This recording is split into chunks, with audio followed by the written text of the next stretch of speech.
Hey everyone, welcome back to the channel. Tonight I've got something special for you guys. I found this gold mine of absolutely unhinged Reddit drama from the Am I the Bad Person subreddit. And honestly, some of these stories are so wild, I had to read them twice just to make sure they were real. And to be honest, some look a bit fishy, but let's be real, who doesn't love hearing stories like these regardless? I personally still find them quite interesting. Anyway, grab whatever you're working on, or grab your pillow, get comfortable, and let's jump into some peak internet chaos. Fair warning though, some of these people are definitely the bad person, but I'll let you be the judge. Let's get started. Our first story comes from someone named Emily, who's dealing with some serious family boundary issues. Am I the bad person for not letting my sister borrow my wedding dress? I got married last year, and my wedding dress was absolutely perfect. It cost me $3,000 and took months to find. The dress is this gorgeous vintage-inspired lace gown that I fell in love with the moment I saw it. I had it professionally cleaned and preserved after the wedding because I wanted to keep it in perfect condition. My sister Jessica is getting married in 6 months, and she's been struggling to find a dress within her budget. She asked if she could borrow mine since we're roughly the same size. At first I thought it was sweet that she wanted to wear something meaningful, but then I remembered Jessica's track record with borrowed items. Growing up, Jessica borrowed my clothes constantly and returned them at our high school. She borrowed my favourite, stained, torn, or sometimes not at all. In sweater for a date and spilled red wine all over it, she never offered to replace it or even apologise properly. In college, she borrowed my designer jeans and somehow managed to rip a huge hole in the knee. When I got upset, she just shrugged and said, "Accidents happen." More recently, Jessica borrowed my expensive leather jacket for a friend's party and returned it reeking of cigarette smoke with a burn hole on the sleeve. She claimed she had no idea how it happened, and again, no offer to pay for repairs or replacement. When she asked about the wedding dress, all of these memories came flooding back. I told her I wasn't comfortable lending it out because of how important it is to me. Jessica got upset and said I was being selfish and that family should help each other. She pointed out that she's my only sister and that sharing the dress would make her wedding more special. I explained that it wasn't about not wanting to help her, but about protecting something that has huge sentimental value to me. I offered to help her find a different dress within her budget, or even contribute money toward purchasing one. Jessica rejected both offers and said the only dress she wanted was mine. Our parents got involved and they're split. Mum thinks I should let Jessica borrow the dress because it's just sitting in storage anyway, and it would mean a lot to her. Dad understands my concerns about Jessica's history with borrowed items, but thinks I should give her another chance since it's her wedding. Jessica has been giving me the cold shoulder for weeks now and making passive-aggressive comments about how some people care more about material things than family relationships. She's also been telling other family members that I'm being unreasonable and selfish. I'm starting to second-guess myself because maybe I am being too protective of just a dress.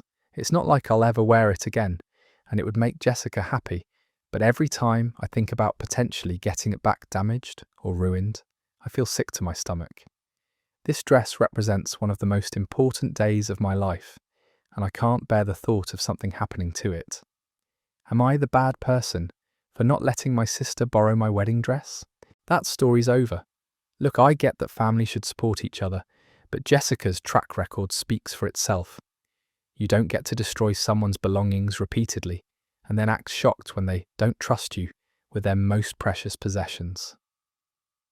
A $3,000 wedding dress isn't just clothing, it's a memory, and Emily has every right to protect that. Sometimes the kindest thing you can do is say no before something irreplaceable gets ruined. Let's move on to our next story, which comes from someone dealing with workplace boundary issues. Am I the bad person for refusing to babysit on my only day off? I work as a nurse at a busy hospital, and my schedule is absolutely brutal. I typically work 12-hour shifts, and this past week I worked 5 shifts, so about 60 hours total. I'm exhausted physically and mentally, and Sunday's my only day off before I start another stretch of 4 shifts in a row. My brother Mark has 2 kids, ages 5 and 8, and he's a single dad. His ex-wife moved across the country last year, and she's not really in the picture anymore. Mark works in sales and usually has weekends off, but this Sunday he got called in for some emergency client meeting that could lead to a big promotion. Mark called me Saturday night, asking if I could watch the kids on Sunday. He said his usual babysitter was sick, and he'd already asked our parents, but they had plans they couldn't cancel. He sounded really stressed and said this meeting was crucial for his career advancement. I told him I was sorry, but I couldn't do it because I desperately needed the day to rest and recharge before going back to work. I explained that I'd been working non-stop and was completely burned out. I needed to do laundry, grocery shopping, and just decompress from an incredibly difficult week at the hospital. Mark got upset and said I was being selfish. He pointed out that he's struggling as a single parent and that family should help each other out in emergencies. He said one day of babysitting wouldn't kill me and that his career opportunity was more important than my need to relax. I reminded him that this isn't really an emergency. It's a work opportunity, and that I have my own demanding career that requires me to be mentally and physically prepared. I suggested he could ask the client to reschedule or find another babysitter through one of those apps. Mark said I clearly don't understand what it's like to be a parent and that I'm being incredibly unsupportive. He accused me of only caring about myself and not about his or his kids' well-being. He said the kids specifically asked for their aunt and that I was disappointing them. The conversation ended with Mark hanging up on me. Later I got texts from him saying he had to turn down the meeting opportunity because he couldn't find childcare and that it was my fault he might miss out on a promotion. He said I chose my own comfort over his family's future. Now I'm wondering if I made the right choice. Maybe I could have pushed through one more day of tiredness to help my brother when he really needed it. The kids are sweet, and it's not their fault their dad needed help, but I also feel like I have to set boundaries or I'll completely burn out. My parents found out what happened and they think I should have helped Mark, since family comes first. They said one day wouldn't have made that much difference to my rest, but could have made a huge difference to his career. Now I'm second-guessing myself and wondering if I was being too selfish. Am I the bad person for refusing to babysit on my only day off? That story's over.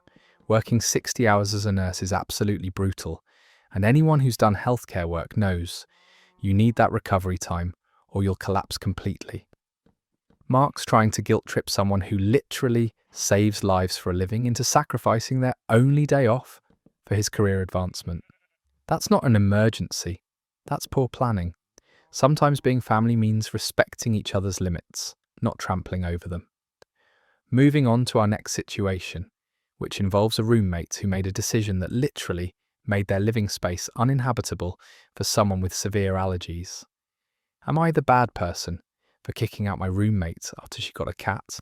I've been living with my roommate Sarah for about 8 months now, and things have been pretty good overall. We split expenses evenly, keep common areas clean, and generally respect each other's space. The only issue is that I have severe allergies to cats, like really severe. We're talking hives, difficulty breathing, swollen eyes, the whole nightmare scenario. When Sarah and I first moved in together, I was very clear about my allergies. I explained that I literally cannot be around cats and that it wasn't just a preference, it was a serious medical issue. Sarah said she understood completely and that she wasn't really a pet person anyway, so it wouldn't be a problem. Everything was fine until last month when Sarah started talking about how lonely she was feeling and how she thought a pet might help with her mental health. I reminded her about my allergies and suggested maybe she could get a bird or a fish or something that wouldn't trigger my reactions. She seemed to agree and said she'd think about other options. Then last week, Sarah came home with a cat. Not just any cat, but this huge, fluffy Persian that she'd adopted from a local shelter. She introduced me to Princess like it was some kind of surprise gift we'd both enjoy. I immediately started having a reaction just from being in the same room. I asked Sarah what she was thinking and reminded her about my severe allergies. She said she'd talked to someone at the shelter who told her that Persian cats were hypoallergenic and that I probably wouldn't have any problems. I explained that no cats are truly hypoallergenic and that I was already having a reaction just from standing there. Sarah got defensive and said she'd already fallen in love with Princess and couldn't bear to give her up. She suggested I could just take some allergy medication or maybe spend more time in my room. She said she'd keep the cat out of my bedroom and that should be enough. I told her that wasn't how severe allergies work. The dander gets everywhere through the air vents, and even with medication, I can't function properly in a space with a cat. I'd be miserable and potentially put my health at risk every single day. Sarah refused to rehome the cat and said I was being dramatic about my allergies. She accused me of trying to control her life and said she had just as much right to have a pet as I had to live comfortably. She said maybe I should be the one to move out if it was such a big problem. I gave Sarah an ultimatum. Either the cat goes or I'm finding a new roommate and she needs to find somewhere else to live. Our lease allows either of us to terminate with 60 days notice, and I'm the one whose name is on the utilities and internet. Sarah called me heartless and said I was destroying her mental health support system. She's been crying constantly and making me feel guilty for forcing her to choose between her housing situation and her emotional support animal. Am I the bad person for kicking out my roommate after she got a cat? That story's over. This is absolutely insane behaviour from Sarah. She knew about the severe allergies from day one, agreed to the boundary, then completely ignored it and brought home the exact thing that makes her roommate physically ill. Then she has the nerve to suggest allergy medication will fix everything. That's not how life-threatening allergies work.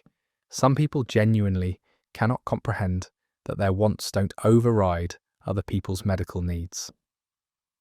Our next story involves public transportation etiquette and some serious guilt tripping from a stranger. Am I the bad person for not giving up my bus seat?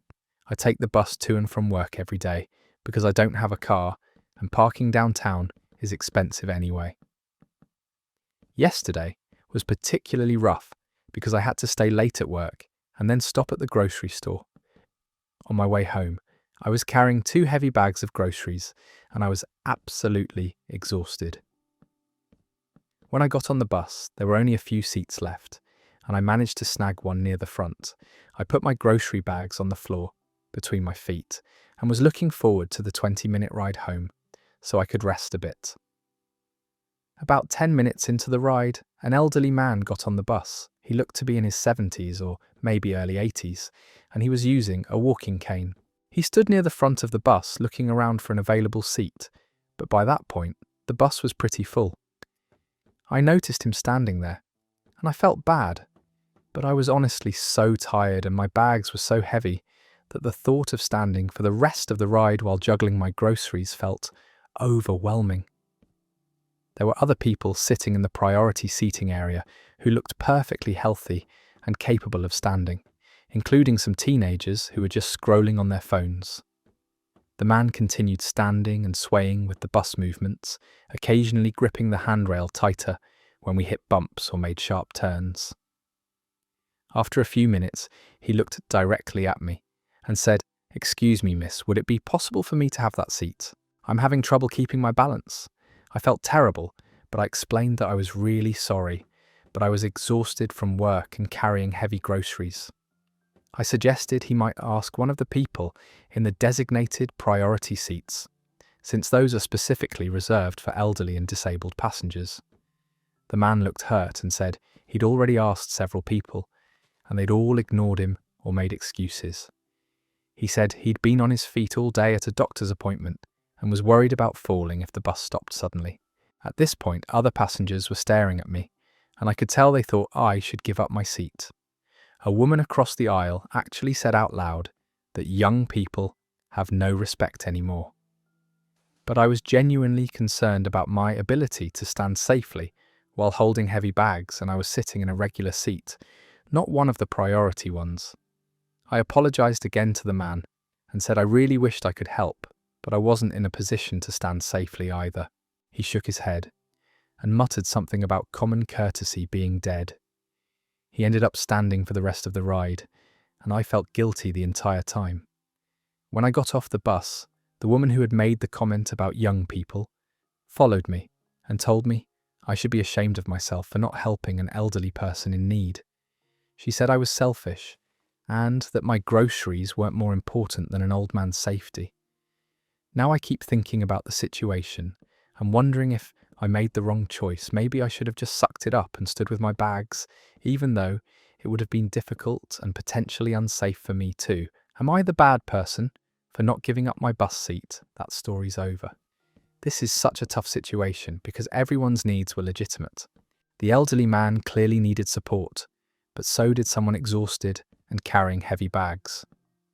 The real problem here is that multiple healthy people in actual priority seats ignored him completely. It's frustrating when the person who's already struggling gets guilted into sacrificing more, while others who could easily help just look the other way. Public transportation brings out both the best and worst in people. Let's dive into our next story about dining out and the eternal struggle of splitting the bill fairly. Am I the bad person for not splitting the dinner bill evenly? My friend group went out to celebrate Jake's promotion at this fancy steakhouse downtown. Everyone was excited to have a nice dinner together, and Jake said he wanted to treat himself since he'd been working toward this promotion for 2 years. When we sat down, I immediately knew this was going to be expensive. The cheapest entree was $35, and most of the steaks were $50 to $70. Cocktails were $15 each, and even the appetizers were $20+. I'm currently between jobs and money is really tight, so I decided to just order a bowl of soup for $12 and stick with water. Everyone else went all out. They ordered expensive steaks, multiple cocktails, shared several appetizers, and even got dessert. Jake got the most expensive ribeye on the menu and had at least 4 drinks. Sarah ordered lobster and wine. Mike got the surf and turf with cocktails. They were all having a great time, and I was happy for them, but I kept a mental note of how much my simple soup and water would cost. When the bill came, it was over $400 for the 6 of us. Jake immediately said we should just split it evenly, which would be about $70 per person. I pointed out that I'd only ordered soup and water, which came to maybe $15 with tax and tip, and asked if I could just pay for what I ordered. Everyone looked at me like I'd said something offensive. Sarah said that splitting evenly is just what you do when you go out as a group, and that it's awkward to calculate individual orders. Mike said I was being cheap, and that the difference wasn't that big of a deal. Jake said he thought we were all celebrating together, and that itemizing the bill was petty. I explained that I'm currently unemployed, and that $70 would be a significant expense for me right now, which is why I'd ordered so conservatively. I said I was happy to celebrate with everyone, but couldn't afford to subsidize other people's expensive meals and drinks. The mood at the table got really tense. Sarah said if money was such an issue, maybe I should have stayed home instead of making things awkward for everyone. Mike said that good friends don't nickel and dime each other over dinner bills. Jake said he was disappointed that I was making his celebration about money. I felt terrible, but I stood my ground and said I could only pay for what I'd ordered. The server had to split the bill differently, which took extra time, and everyone seemed annoyed about it. I left exact change for my soup, water and tip, and said goodbye quickly. Later that night, I got several texts from the group saying I'd ruined the dinner and made everyone uncomfortable. They said that when you go out with friends, you accept that costs get shared and that my behaviour was selfish and embarrassing. Jake said I'd put a damper on his celebration, over $55. Now I'm wondering if I should have just paid the $70 to keep the peace, even though it would have been a real financial strain for me. Maybe they're right that this is just part of going out with friends and I was being cheap. Am I the bad person for not splitting the dinner bill evenly? That story's over.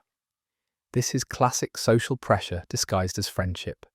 When someone orders soup and water while everyone else gets steaks and cocktails, expecting them to subsidize your feast is ridiculous. Real friends would notice you're struggling financially and either suggest a more affordable place or offer to cover the difference themselves. The fact that they called him selfish for protecting his own financial boundaries says everything about their priorities. Here's our next story from someone dealing with dietary demands in their relationship. Am I the bad person for refusing to cook vegan meals? I've been dating my partner Alex for about 6 months now, and things have been going really well overall. We have great chemistry, similar interests, and we enjoy spending time together. The only ongoing issue we've had is around food and cooking. I'm not vegan, and I have no interest in becoming vegan. I eat meat, dairy and eggs regularly, and I enjoy cooking with all kinds of ingredients. I'm respectful of Alex's choice to be vegan, and I never try to pressure them to eat anything they don't want to eat. When we go out to restaurants, I always make sure we pick places that have good vegan options for them. The issue started about 2 months ago when Alex began staying over at my place more frequently. At first, they would bring their own food, or we'd order takeout from places that accommodated both of our dietary preferences. But recently, Alex has been asking me to cook vegan meals when they're over. It started small with the requests like, could I make pasta with marinara sauce instead of meat sauce? Or could I use plant milk in my coffee instead of regular milk? I was happy to accommodate these simple changes because they didn't really affect my meals much, but then the requests became more demanding. Alex started asking me to replace all the dairy products in my refrigerator with vegan alternatives. They wanted me to stop buying meat altogether and suggested I could just add protein powder or tofu to my meals instead.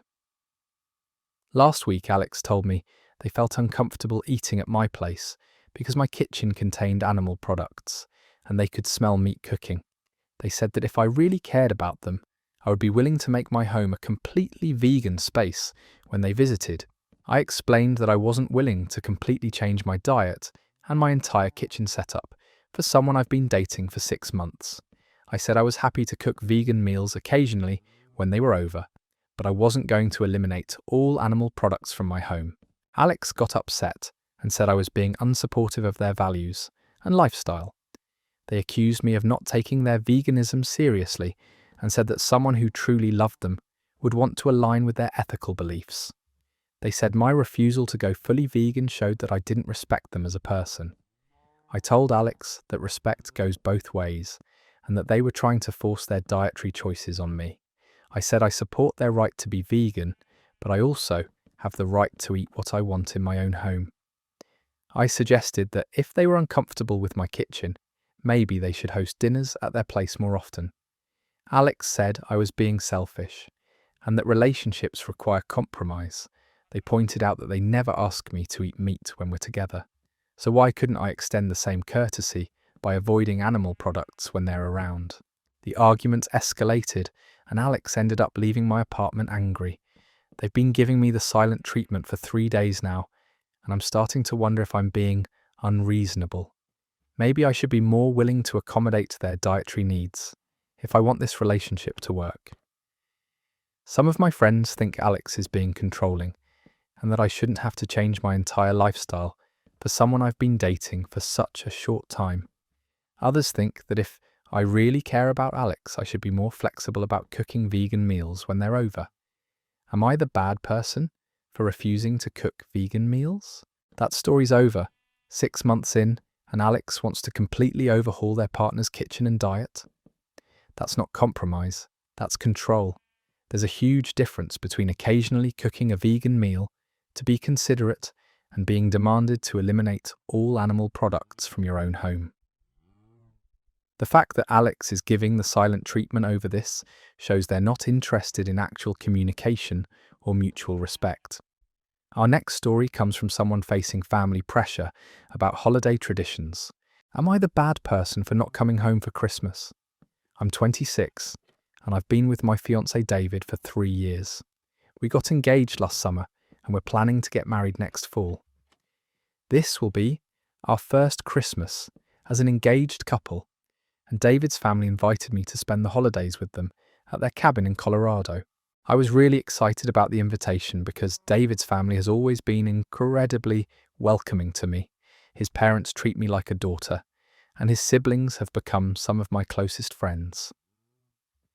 They've planned this whole week-long celebration with skiing, hot cocoa by the fire, and all these cozy family traditions I've never experienced. My own family's Christmas celebrations have always been pretty stressful. My parents fight constantly during the holidays, usually about money or past grievances that get dragged up every year.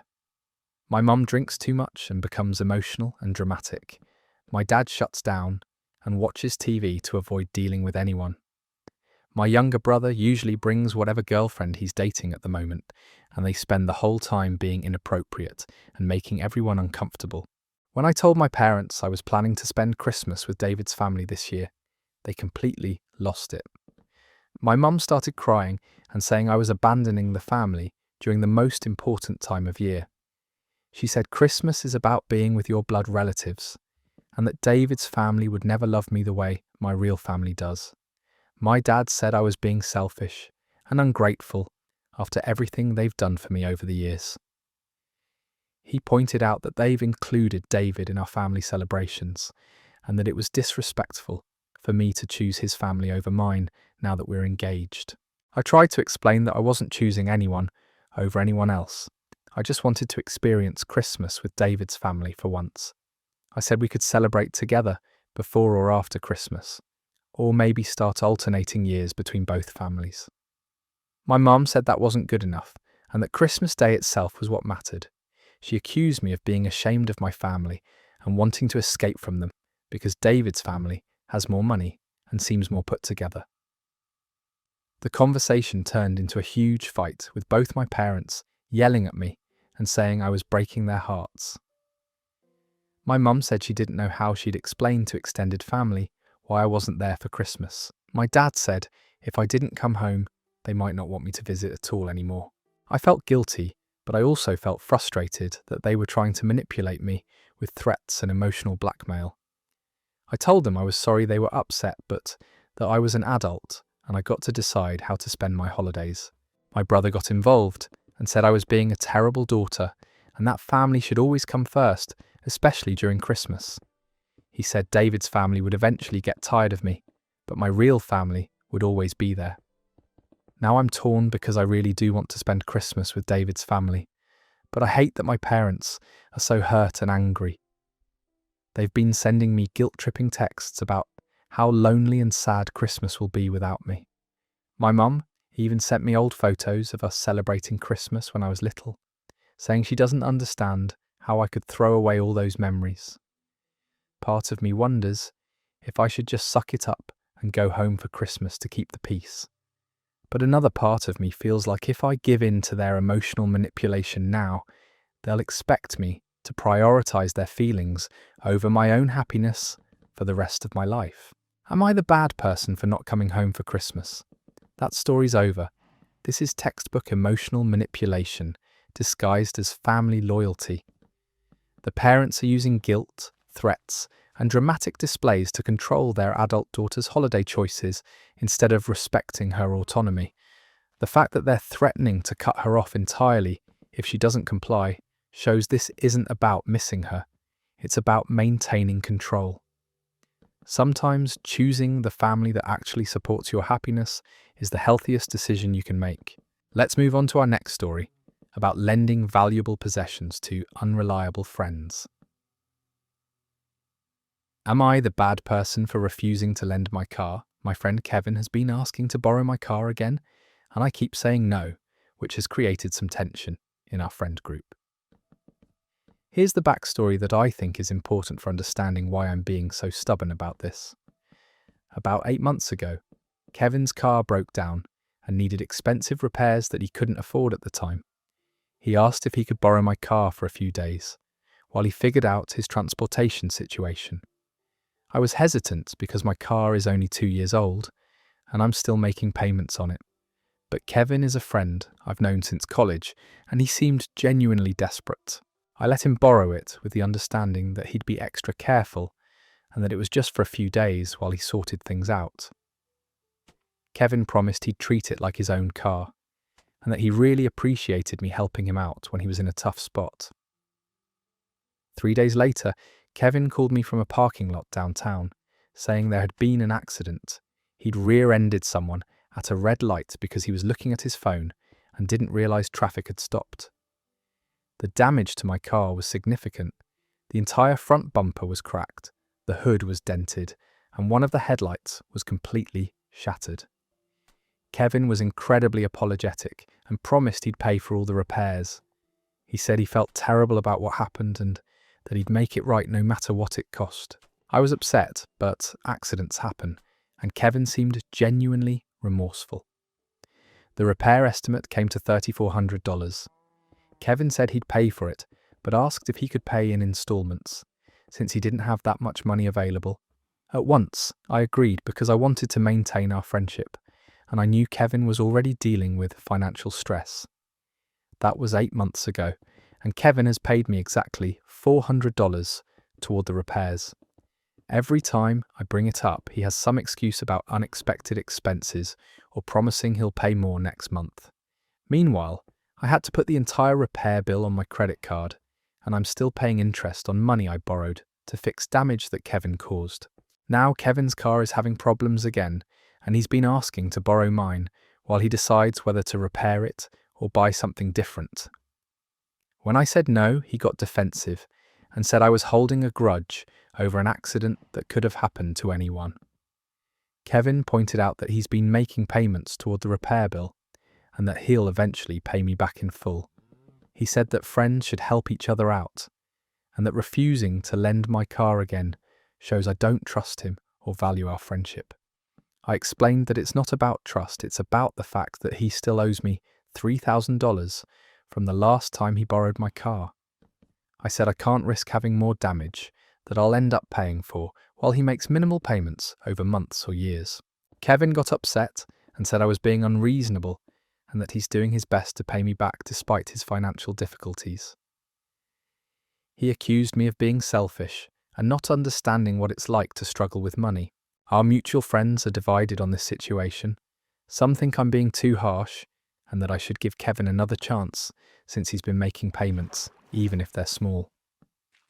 Others think Kevin has a lot of nerve asking to borrow my car again when he still owes me thousands of dollars from the last incident.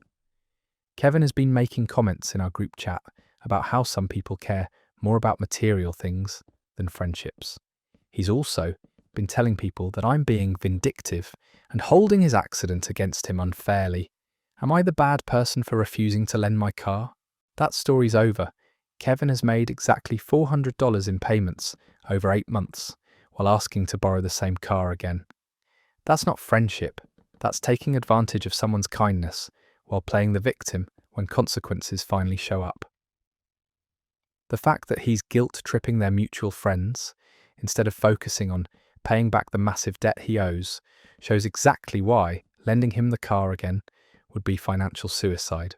Here's our next story about family dynamics and wedding planning decisions. Am I the bad person for not wanting my fiancé's parents at our wedding? I've been engaged to my fiancé Marcus for 8 months now, and we're planning our wedding for next spring. Everything has been going smoothly, except for one major issue that's causing huge problems between us. I don't want his parents at our wedding. I know that sounds terrible without context, so let me explain why I feel this way. From the moment Marcus introduced me to his parents 2 years ago, they have made it clear that they don't approve of me or our relationship.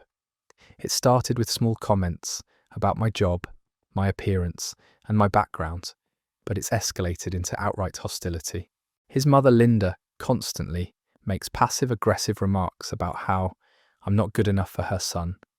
She's told me directly that Marcus could do better and that she doesn't understand what he sees in me. She criticizes everything from my clothes to my cooking to my education level. At family dinners, she'll make comments like, I suppose not everyone can go to a good college, or some people just aren't raised with proper manners. His father, Robert, is even worse in some ways. He's made inappropriate comments about my body and has suggested that I'm only with Marcus for his money, which is ridiculous since I make more than Marcus does. He's also made several racist remarks about my heritage that Marcus has witnessed but never really addressed properly. The breaking point came at Marcus's birthday dinner last month. Linda spent the entire evening talking about Marcus's ex-girlfriend Jessica and how wonderful she was. She kept saying things like, Jessica always knew how to dress appropriately, and Jessica understood family values. She even brought out photo albums showing Marcus and Jessica together at family events. When I finally got upset and asked her to stop, Linda said I was being oversensitive and that she was just sharing happy memories.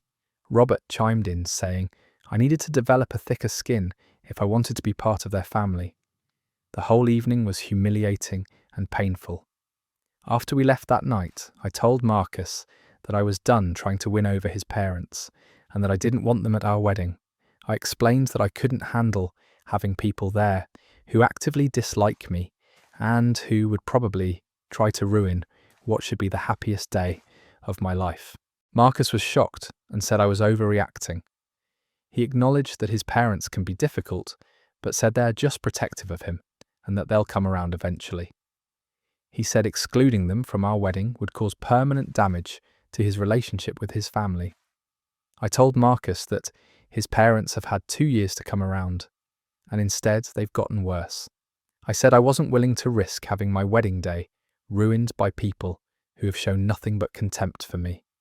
I pointed out that they would probably make inappropriate comments during the ceremony or reception, and that their presence would make me anxious and unhappy. Marcus said I was being selfish and that family is important even when they're difficult. He said his parents would be devastated if they weren't invited and that other family members would judge us for excluding them. He accused me of trying to isolate him from his family. I explained that I wasn't asking him to cut contact with his parents, just that I didn't want them at our wedding specifically. I said we could have a separate celebration with them later or find other ways to include them that wouldn't ruin our wedding day. The fight escalated and Marcus said if his parents weren't welcome at our wedding, then maybe we shouldn't get married at all. He said he couldn't marry someone who wouldn't accept his family, even with all their flaws. Now I'm wondering if I'm being unreasonable by wanting to exclude his parents from our wedding. Maybe I should just suck it up and deal with their behaviour for one day to keep the peace. But the thought of having them there, knowing how they feel about me, makes me feel sick to my stomach. Am I the bad person for not wanting my fiancé's parents at our wedding? That story's over. Marcus's parents have spent 2 years actively insulting and demeaning their future daughter-in-law, and now he's shocked she doesn't want them at the wedding? The fact that he's threatening to call off the marriage rather than standing up to his toxic parents tells you everything about where his priorities lie. A wedding is supposed to celebrate love, not provide a platform for people to continue their campaign of emotional abuse. Let's move on to our next story about household responsibilities and basic hygiene standards. Am I the bad person for throwing away rotting food? I live with my roommate Derek, and we generally get along pretty well. But we had a huge fight yesterday over something I thought was completely reasonable. Derek is a pretty messy person, and he tends to let dishes pile up and leave food containers around. But I've always just dealt with it because he's a good roommate. Otherwise, the problem started about 2 weeks ago when Derek brought home a bunch of leftovers from some work event. He put several containers in our shared refrigerator and said he was saving them for later. I didn't think much of it at the time because we both use the fridge for leftovers regularly. But days went by and Derek never touched the containers. I noticed they were taking up a lot of space in our small fridge, but I figured he'd eat them eventually or throw them away when he realised they were getting old. After a week, I started noticing a weird smell every time I opened the refrigerator. It was this sour, rotten odour that was getting stronger each day. I mentioned it to Derek and asked if maybe some of his leftovers had gone bad, but he just shrugged and said he'd check them later. By the second week, the smell was absolutely unbearable. Every time I tried to get food from the fridge, I was hit with this nauseating stench that made me gag. I could smell it, even when the fridge was closed. I was starting to worry that the smell would contaminate other food, or that we'd attract insects or rodents. I looked at Derek's containers, and they were clearly spoiled. The meat had turned grey and slimy. There was visible mould growing on the vegetables, and one container had some kind of fuzzy growth that I couldn't even identify. The containers themselves were starting to bulge from gases produced by the rotting food. I knocked on Derek's bedroom door and told him his leftovers had gone completely bad and needed to be thrown away immediately. Derek said he was busy with work stuff and would deal with it over the weekend. I pointed out that it was already Sunday and the smell was making our kitchen unusable. Derek got annoyed and said I was being dramatic about some old food. He said it wasn't hurting anything, just sitting in the fridge, and that he'd throw it away when he felt like it. I explained that rotting food could actually make us sick, and that the smell was so bad I couldn't even cook meals the problem. I decided to just throw the anymore. When Derek continued to ignore containers away myself, I held my breath, grabbed all of his spoiled leftovers, and put them straight into the garbage bin outside. I also wiped down the inside of the refrigerator with disinfectant to get rid of the lingering odour. Derek came home from work that evening and immediately noticed his containers were gone. He stormed into my room and demanded to know what I'd done with his food. I explained that it was completely rotten and creating a health hazard, so I'd thrown it away and cleaned the fridge. Derek absolutely exploded. He said I had no right to throw away his property without permission and that I was being controlling and disrespectful. He accused me of thinking I was better than him and said I was treating him like a child who couldn't manage his own belongings. I tried to explain that leaving rotting food in a shared refrigerator affects both of us and that I'd given him multiple opportunities to deal with it himself. I said I wasn't trying to control him, I just wanted our kitchen to be sanitary and usable. Derek said that wasn't my decision to make, and that he should have been the one to decide when his food needed to be thrown away. He said maybe he was planning to eat some of it, or use it for composting. I pointed out that the food was visibly mouldy and unsafe to eat, and that we don't have a compost bin anyway. The argument continued with Derek saying I was a neat freak who couldn't tolerate normal messiness. He said I was trying to impose my cleanliness standards on him, and that I should have just ignored the smell if it bothered me so much. He accused me of being passive-aggressive instead of communicating directly about household issues. Now Derek is giving me the cold shoulder and has been making comments about how some people think they're the boss of the apartment. He's also been leaving dirty dishes in the sink longer than usual, which I think is his way of retaliating against me for throwing away his rotting food. I'm starting to wonder if I overstepped by throwing away his containers without getting his explicit permission first. Maybe I should have been more patient and given him more time to deal with it himself, even though the smell was making me miserable. Am I the bad person for throwing away rotting food? That story's over. Derek is calling basic food safety controlling behaviour while letting mouldy containers turn their fridge into a biohazard. There's a difference between being messy and creating actual health risks for your roommate. The fact that he's retaliating by leaving more dirty dishes shows this was never about property rights. It was about refusing to take responsibility for disgusting living conditions. Moving on to our next story about family expectations and inheritance disputes. Am I the bad person for keeping my inheritance? My grandmother passed away 3 months ago, and I'm still dealing with the fallout from her will. She left me her house and most of her savings, which totals about $200,000. My older brother James is furious about this and has been pressuring me to split everything with him 50-50. To give some background, my grandmother and I were incredibly close. After my parents divorced when I was 12, I spent most of my time at her house. She helped raise me, taught me how to cook, helped with homework, and was basically like a second mother to me throughout my teenage years. My brother James is 5 years older than me, and he moved out of state for college when I was 13. After that, he rarely visited our grandmother, except for major holidays. He'd call her maybe once a month, and would sometimes go years without seeing her in person. When he did visit, it was usually brief, and he often seemed distracted or impatient. I continued living with my grandmother part-time, even after I turned 18 and started college. I helped her with grocery shopping, yard work, and household repairs. When she started having health problems in her 70s, I was the one who drove her to doctor appointments and helped manage her medications. About 2 years ago, my grandmother's health declined significantly, and she needed more daily assistance. James lived across the country and had his own family to worry about, so the responsibility fell entirely on me. I was spending several hours at her house every day, helping with cooking, cleaning, and personal care. During her final months, I essentially moved back in with her to provide full-time care. I took leave from my job and spent every day making sure she was comfortable and had everything she needed. James visited twice during this period, both times for less than a week.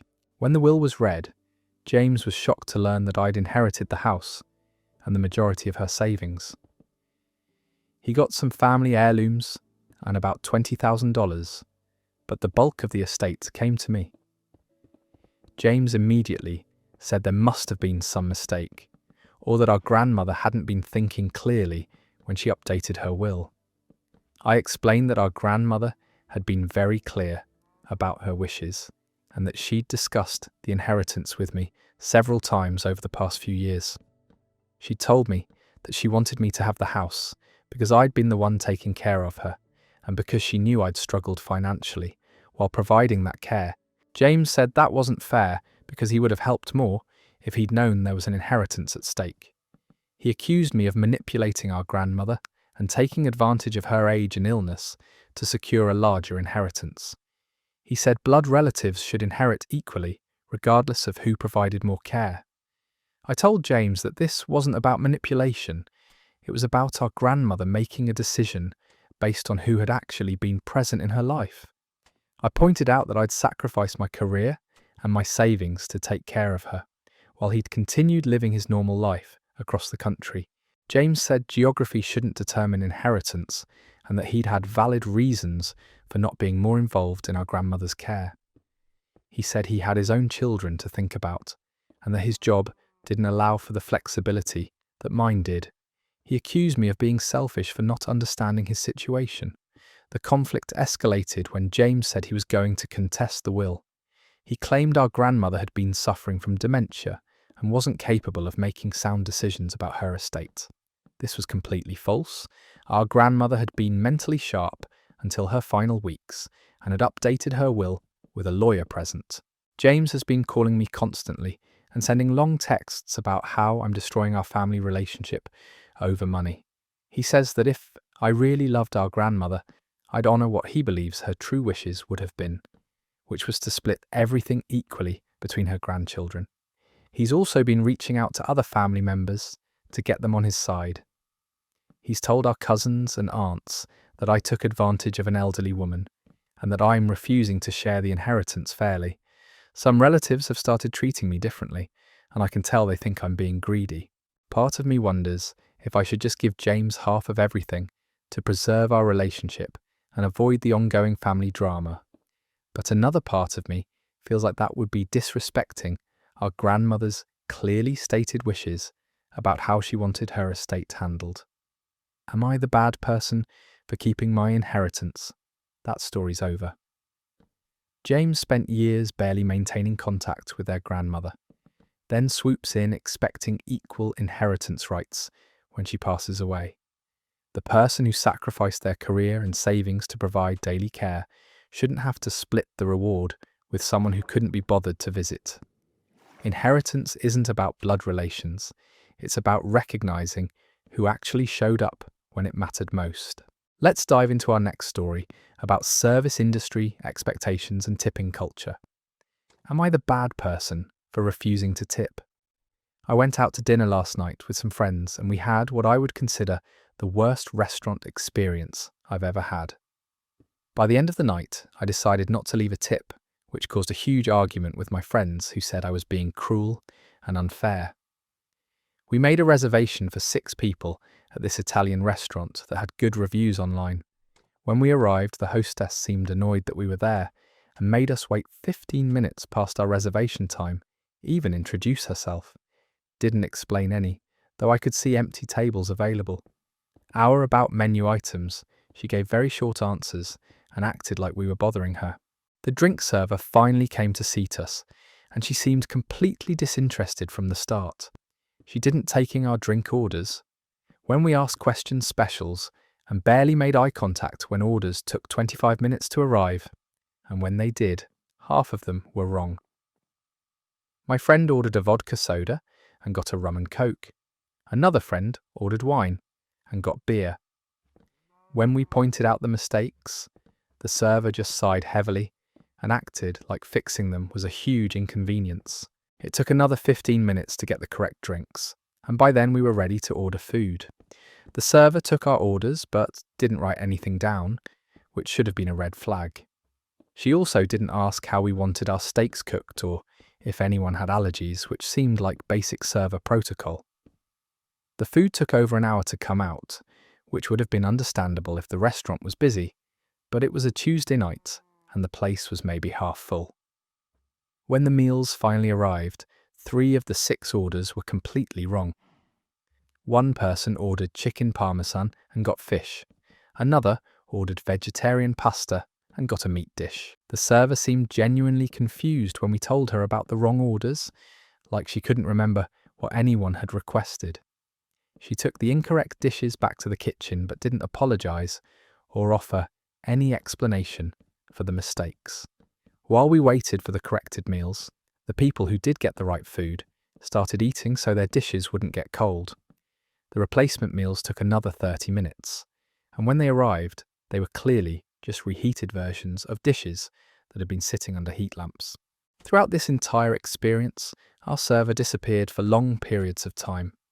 Our water glasses sat empty, we couldn't get extra napkins, and she never checked to see how our food was or if we needed anything.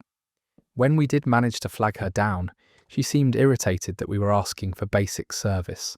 The final straw came when we asked for the check. The server brought were ready to leave it over, and it included several items we hadn't ordered, including expensive appetizers and desserts. When we pointed this out, she argued with us and insisted we had ordered those items, even though we clearly hadn't. It took another 20 minutes, and a manager getting involved to get the bill corrected. By this point, we'd been at the restaurant for over 3 hours for what should have been a simple dinner. Everyone was frustrated and just wanted to leave. When the corrected check arrived, my friends started calculating the tip.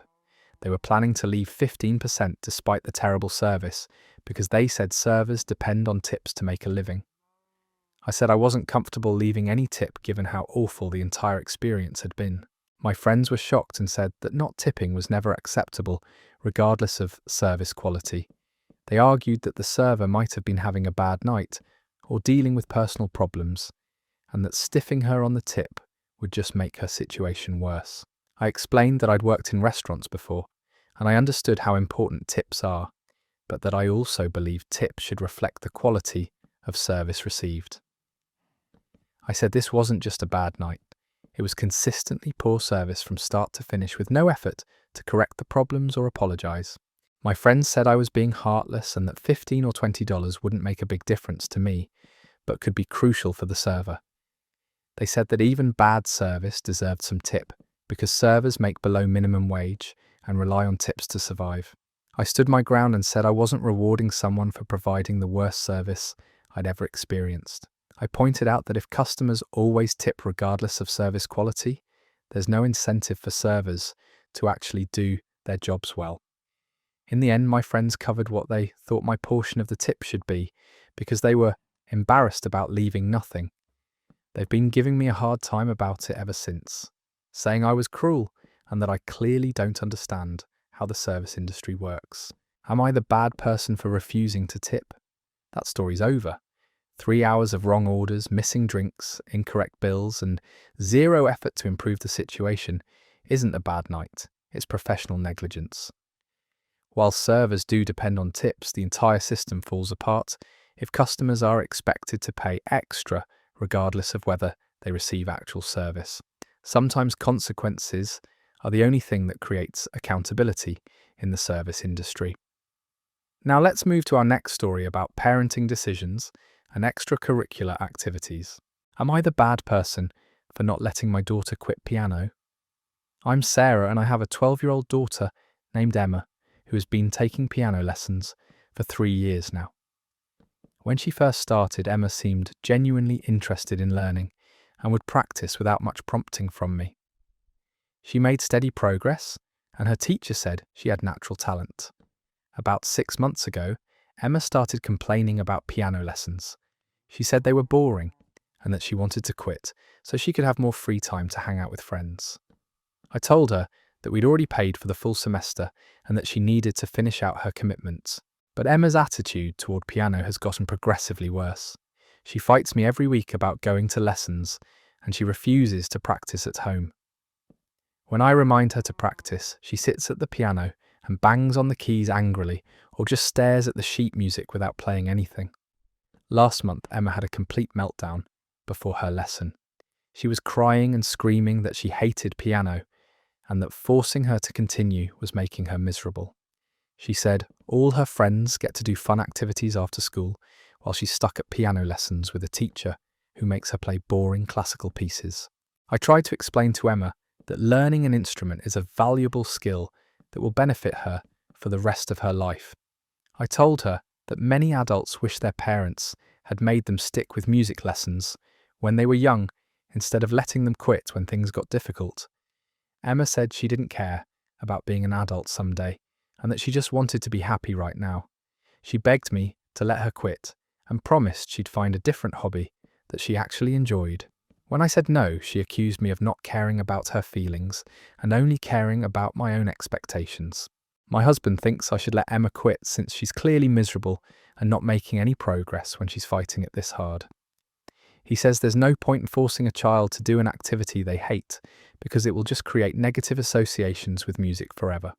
But I feel like if I let Emma quit now, I'll be teaching her that she can give up on anything that becomes challenging or requires discipline. Piano lessons are expensive, and we've already invested thousands of dollars in her musical education. I don't want that money to go to waste. I've also seen how proud Emma gets when she successfully learns a difficult piece, even though she complains about practicing. I think deep down she does enjoy playing piano. She's just going through a phase where she wants to rebel against anything that requires effort. Emma's piano teacher has suggested that maybe we could try a different style of music or adjust the lesson format to make it more engaging. She said some kids go through periods of resistance, but often rediscover their love for music if parents stay consistent. My mother-in-law thinks I'm being too rigid and that childhood should be about exploration and finding activities that bring genuine joy.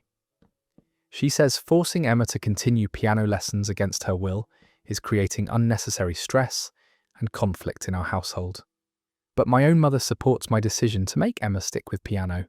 She says children don't always know what's best for them in the long term, and that part of parenting is teaching perseverance and follow through even when something becomes difficult. The situation came to a head last week when Emma refused to get out of the car at her piano lesson. She was sobbing and saying she felt sick and couldn't go inside. I ended up having to carry her into the building while she cried, which was embarrassing and heartbreaking. After that incident, Emma hasn't spoken to me for 3 days except to answer direct questions.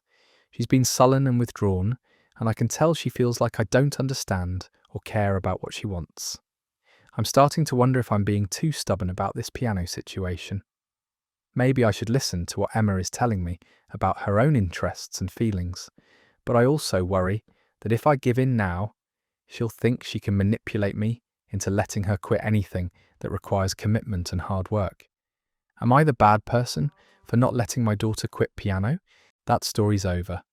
3 years of lessons and thousands of dollars invested doesn't mean anything if your kid is having panic attacks in the car. Emma's clearly communicating that this isn't working, and dragging a sobbing child into piano lessons isn't teaching perseverance. It's teaching that her feelings don't matter. Sometimes the lesson about knowing when to walk away is more valuable than forcing someone to stick with something that's making them miserable. Here's our next story about social expectations and birthday celebrations. Am I the bad person for leaving a friend's party early? I'm dealing with some fallout from my friend Jessica's birthday party last weekend, and I honestly don't know if I handled the situation appropriately. Jessica had been planning this party for weeks and was really excited about celebrating her 28th birthday with all her friends. The party was at Jessica's apartment, and it was supposed to start around 7 in the evening. I showed up right on time with a nice gift and was ready to celebrate with everyone. The first few hours were really fun. We had good food, played some games, and everyone seemed to be having a great time. But by around 9:30, I was starting to feel pretty tired. I'd had a really long week at work, and I'd been up since 5 that morning for an early meeting.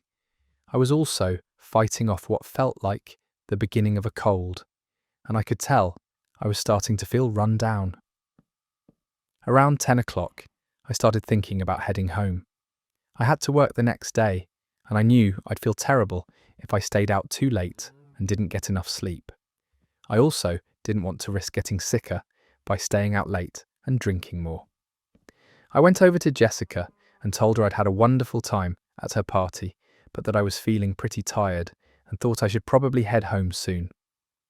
I thanked her for inviting me and told her I hoped she had an amazing rest of her birthday celebration. Jessica's face completely changed and she looked genuinely hurt. She said the party was just getting started and that everyone was planning to stay until at least midnight. She asked if I was sure I couldn't stay a little longer since it was her special day, and she really wanted all her close friends there. I explained that I was feeling under the weather and had an early morning at work, so I really needed to get home and get some sleep. I apologised for leaving earlier than expected, but said I genuinely enjoyed the time I'd spent at the party. Jessica got upset and said she couldn't believe I was abandoning her birthday party when it wasn't even 10:30 yet. She said real friends would prioritise her birthday over getting a full night's sleep, especially since birthdays only happen once a year. I tried to explain that it wasn't about prioritising anything over her birthday. It was about taking care of my health and responsibilities. I said I'd been there for over 3 hours and had participated in all the activities and celebrations. Jessica said that wasn't the point and that leaving early would ruin the group dynamic for everyone else. She said people would notice I was gone and it would make the party feel incomplete. She accused me of being selfish and not caring about her feelings on her special day. Other friends started getting involved in the conversation and opinions were mixed. Some people said they understood that I was tired and that 3 hours was a reasonable amount of time to spend at a party. Others agreed with Jessica that leaving before midnight on someone's birthday was inconsiderate. Jessica started getting more emotional and said she'd been looking forward to this party for weeks, and that having friends leave early was ruining the celebration she'd planned. She said if I really cared about her, I would push through being tired for one more night. I felt terrible seeing how upset Jessica was, but I also felt like I was being pressured to stay against my better judgment. I offered to help clean up before I left or to contribute more money toward party expenses, but Jessica said that wasn't what she wanted. In the end, I decided to stick with my original plan and left around 10:15. Jessica barely said goodbye to me, and I could tell she was really hurt and angry. Several other friends gave me looks like they thought I was being rude. The next day I texted Jessica to thank her again for the party and to apologise if my early departure had upset her.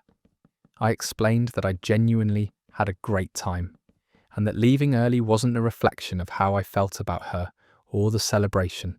Jessica didn't respond to my text and she's been giving me the cold shoulder all week. She's been posting on social media about how disappointing it is when friends don't show up for important moments, and I'm pretty sure those posts are directed at me. Some of our mutual friends have told me that Jessica's really hurt and feels like I didn't prioritise her birthday appropriately.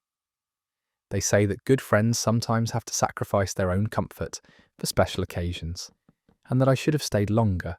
But other friends have said they think Jessica is overreacting, and that 3 hours is plenty of time to spend at a birthday party. They think she's being unreasonable by expecting everyone to stay until midnight, regardless of their other commitments. I'm honestly not sure if I handled this situation correctly. Maybe I should have pushed through my tiredness and stayed later to make Jessica happy, but I also feel like I'm an adult who should be able to leave a social event when I need to without being guilt-tripped about it. Am I the bad person for leaving a friend's party early? That story's over. 3 hours at a birthday party is a solid showing, not an abandonment. Jessica's acting like leaving at 10:15 is some kind of betrayal when most reasonable adults would understand that people have work and health to consider. The social media passive aggression afterward shows this is less about birthday disappointment and more about control issues. Let's move on to our next story about family boundaries and financial expectations. Am I the bad person for not sharing my Netflix password? My cousin David has been pestering me for weeks about getting access to my Netflix account, and I finally told him no, which has caused some unexpected family drama. David is 26 and lives with his parents while he's finishing graduate school. I'm 31 and have my own apartment and a full-time job.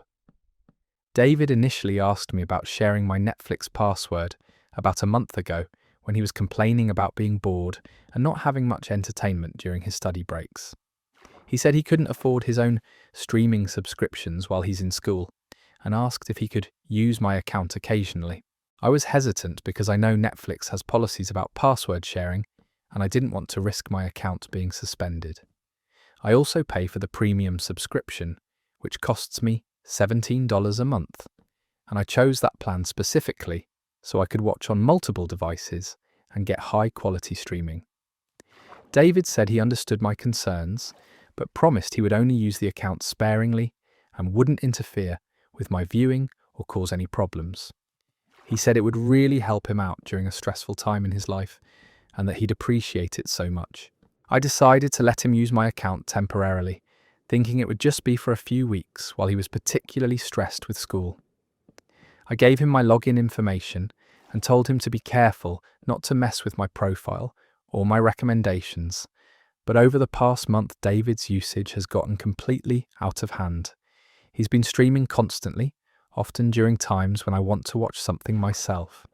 Several times I've tried to log in and gotten an error message saying too many people are using the account simultaneously. David also started changing settings on my account without asking.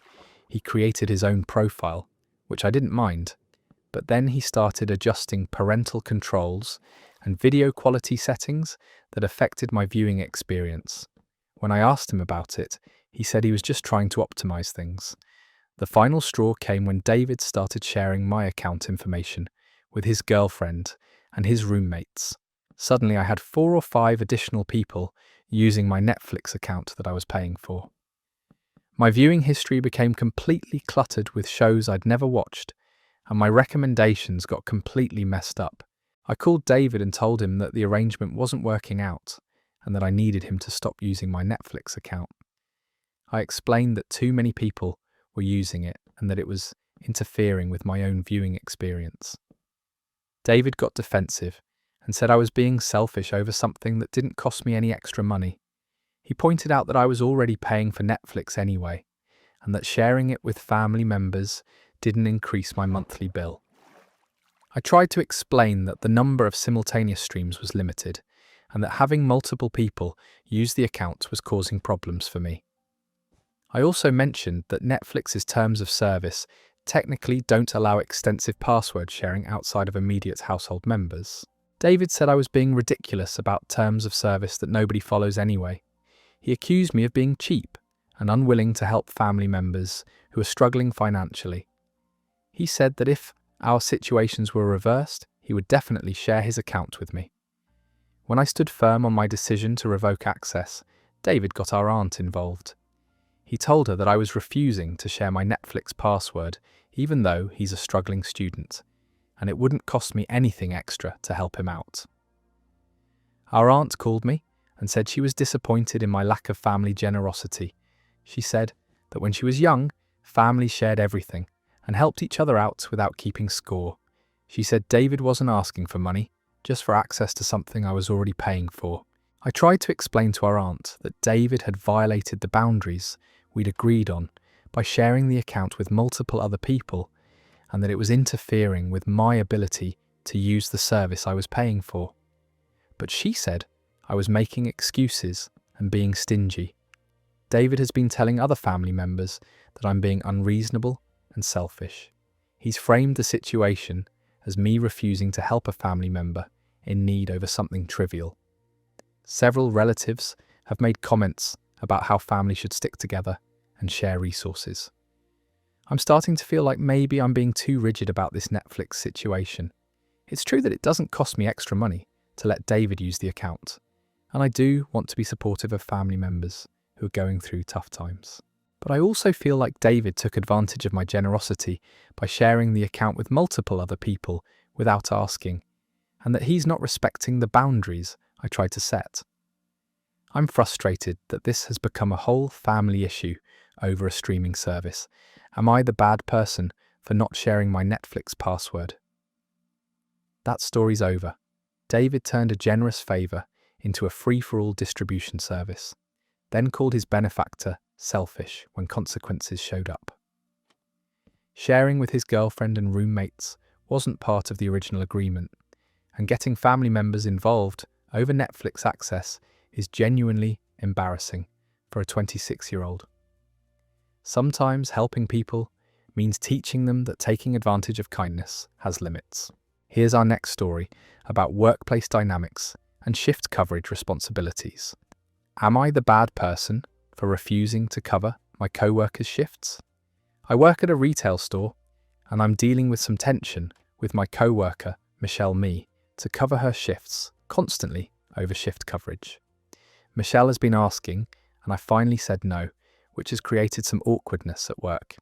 I've been working at this store for about 18 months, and I generally like my job and get along well with most of my co-workers. Michelle started about 6 months ago, and she seemed nice enough at first, though I noticed she called out sick more frequently than most people. About 3 months ago, Michelle started asking me to cover shifts for her when she had personal emergencies or scheduling conflicts. The first few times, I said yes because I could use the extra hours, and I wanted to be helpful to a newer co-worker who was still getting established. But Michelle's requests became more and more frequent. She'd text me at the last minute asking if I could cover her shift because she had a family emergency, or a doctor's appointment, or her car broke down, or she was feeling under the weather. At first, these seemed like legitimate reasons. I started noticing patterns in Michelle's absences, though. She frequently called out on Fridays and Saturdays, which are our busiest days, and also happen to be when most social events take place. She also had a tendency to have emergencies right before shifts that she'd previously complained about not wanting to work. Last month, I covered 4 of Michelle's shifts, in addition to my own regular schedule. I was working almost 50 hours a week, and I was exhausted. When Michelle asked me to cover another Saturday shift, I told her I couldn't do it because I needed a day off. Michelle got upset and said she was counting on me, and that she wouldn't ask if it wasn't really important. She said she had a family wedding that weekend and couldn't possibly miss it. I suggested she try asking other co-workers or speak with our manager about adjusting the schedule. Michelle said she'd already asked everyone else and that I was her only option. She said if I didn't cover for her, she'd probably get written up for calling out, which could affect her job security. She made it sound like I was responsible for whether or not she kept her job. I felt guilty, but I also felt like I was being taken advantage of. I told Michelle I was sorry, but I couldn't keep covering her shifts every week. I explained that I needed time off for my own life, and that constantly working extra hours was affecting my health and well-being. Michelle accused me of not being a team player and said that good co-workers help each other out when needed. She said she would do the same for me if I ever needed shift coverage, though I'd never asked her to cover any of my shifts. She ended up calling out that Saturday anyway and got in trouble with our manager for excessive absences.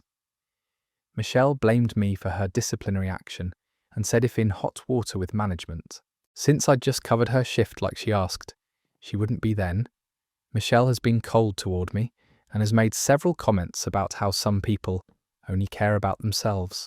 She's also stopped doing her share of closing duties, claiming she's too stressed about her job security to focus on extra tasks. Other co-workers have mixed opinions about the situation. Some think I should have continued helping Michelle, since we're supposed to support each other as a team. They say that covering shifts is just part of working in retail, and that everyone has to pitch in sometimes. But others have pointed out that Michelle seems to have emergencies suspiciously often, and that it's not fair for one person to constantly bail her out. They've noticed that Michelle never volunteers to cover anyone else's shifts, and that she only asks for help, never offers it. Our manager pulled me aside and said she appreciated that I'd been flexible about covering extra shifts, but that employees shouldn't feel obligated to work excessive hours just because co-workers call out frequently. She said Michelle's attendance issues were her responsibility to address. I still feel a little guilty when Michelle struggles to find coverage for her shifts, especially when she makes comments about how stressed she is about work. But I also feel like I have to protect my own well-being and not let myself get taken advantage of. Am I the bad person for refusing to cover my co-workers' shifts? That story's over. Michelle turned shift coverage into a weekly expectation while contributing nothing in return, then blamed her co-worker for management consequences that were entirely her own making. Working 50 hours a week to enable someone else's poor attendance isn't being a team player, it's being an enabler. Sometimes saying no is the only way to stop people from treating your kindness like a subscription service. Let's move to our next story about wedding financial pressures and friendship expectations. Am I the bad person for turning down maid of honor? My best friend Amanda asked me to be her maid of honor, and I had to say no because of the financial burden, which has seriously damaged our friendship. Amanda and I have been close since college, and I was honestly honored that she wanted me to play such an important role in her wedding. When Amanda first asked me to be her maid of honor, I was excited and immediately said yes. I knew being in a wedding party would involve some expenses, but I figured I could manage whatever costs came up. Amanda seemed thrilled and started talking about all the fun activities we'd do together during her engagement. But as Amanda started planning, the expenses kept adding up in ways I hadn't anticipated. First, she chose bridesmaid dresses that cost $300 each. When I saw the price, I asked if there might be less expensive options, but Amanda said she'd fallen in love with these specific dresses and that they were perfect for her vision. Then Amanda announced that she wanted to have her bachelorette party in Las Vegas for a long weekend. She'd found a package deal that included flights, hotel, meals, and activities that would cost each bridesmaid about $800. She was so excited about the Las Vegas idea and had already started making reservations. Amanda also wanted to have multiple pre-wedding events, including an engagement party, a bridal shower, and a rehearsal dinner. As maid of honor, I'd be expected to help plan and pay for several of these events. She estimated that my contribution to the various parties would be around $400. Then there were smaller expenses that kept coming up. Professional hair and makeup for the wedding day, special shoes to match the dresses, a gift for the couple, accommodations if I needed to stay overnight for the wedding. When I added everything up, being Amanda's maid of honor was going to cost me over $1,500. I work as a teacher and I don't make a lot of money. I live paycheck to paycheck, and I don't have $1,500 in savings that I can spend on wedding expenses. The Las Vegas bachelorette party alone would require me to put costs on credit cards and go into debt. I tried talking to Amanda about ways to reduce some of the expenses. I suggested having the bachelorette party locally instead of in Las Vegas, or choosing less expensive bridesmaid dresses, or scaling back some of the pre-wedding events. But Amanda got defensive and said she'd been dreaming of this wedding for years and didn't want to compromise on her vision. Amanda said that being a maid of honor was an honor that came with certain responsibilities, and that if I really cared about her, I'd find a way to make the finances work. She suggested I could pick up extra tutoring work or ask my parents for help with the costs. I explained that my parents don't have money to help me with wedding expenses and that I was already working as much as I could. I told Amanda that I loved her and wanted to celebrate her wedding, but that I couldn't afford to be her maid of honor without going into serious debt. Amanda was hurt and said she couldn't believe I was putting money above our friendship. She said other friends would find a way to make it work if they really wanted to be there for her special day. She accused me of not valuing our relationship enough to make financial sacrifices. I offered to still be involved in the wedding in other ways that wouldn't be as expensive. I said I could help with planning activities that didn't require me to pay for everything, or I could be a regular bridesmaid instead of maid of honor to reduce some of the financial obligations. But Amanda said it wouldn't be the same, and that she'd specifically wanted me as her maid of honor because of how close we are. She said having to ask someone else to take on that role would be a constant reminder that I'd chosen money over our friendship. Amanda ended up asking her sister to be maid of honor instead. She's been distant with me ever since and hasn't included me in any of the wedding planning activities. When I see updates about her bachelorette party and bridal events on social media, I feel left out and sad about how things turned out. Some mutual friends think I made the right choice by being honest about my financial limitations rather than going into debt for a wedding. They say a good friend should understand that not everyone can afford expensive wedding party obligations. But others think I should have found a way to make it work since being asked to be maid of honor is such a special honor. They say that sometimes friendship requires financial sacrifice and that I let Amanda down during one of the most important times in her life. I miss my friendship with Amanda and I hate that money came between us, but I also feel like I made the responsible choice by not going into debt for wedding expenses I couldn't afford. Am I the bad person for turning down maid of honor? That story's over. $1,500 is a massive financial burden for anyone, let alone someone living paycheck to paycheck. Amanda's expecting her friend to go into debt for a Las Vegas bachelorette party and then calling it a friendship test, when reality intervenes. True friends don't demand financial sacrifices that could damage someone's economic stability just to fulfill their wedding fantasies. Here's our next story about household possessions and sentimental value disputes. Am I the bad person for throwing away my husband's childhood toys? I'm dealing with serious marital conflict after I cleaned out our garage and disposed of some items that my husband says were irreplaceable childhood memories.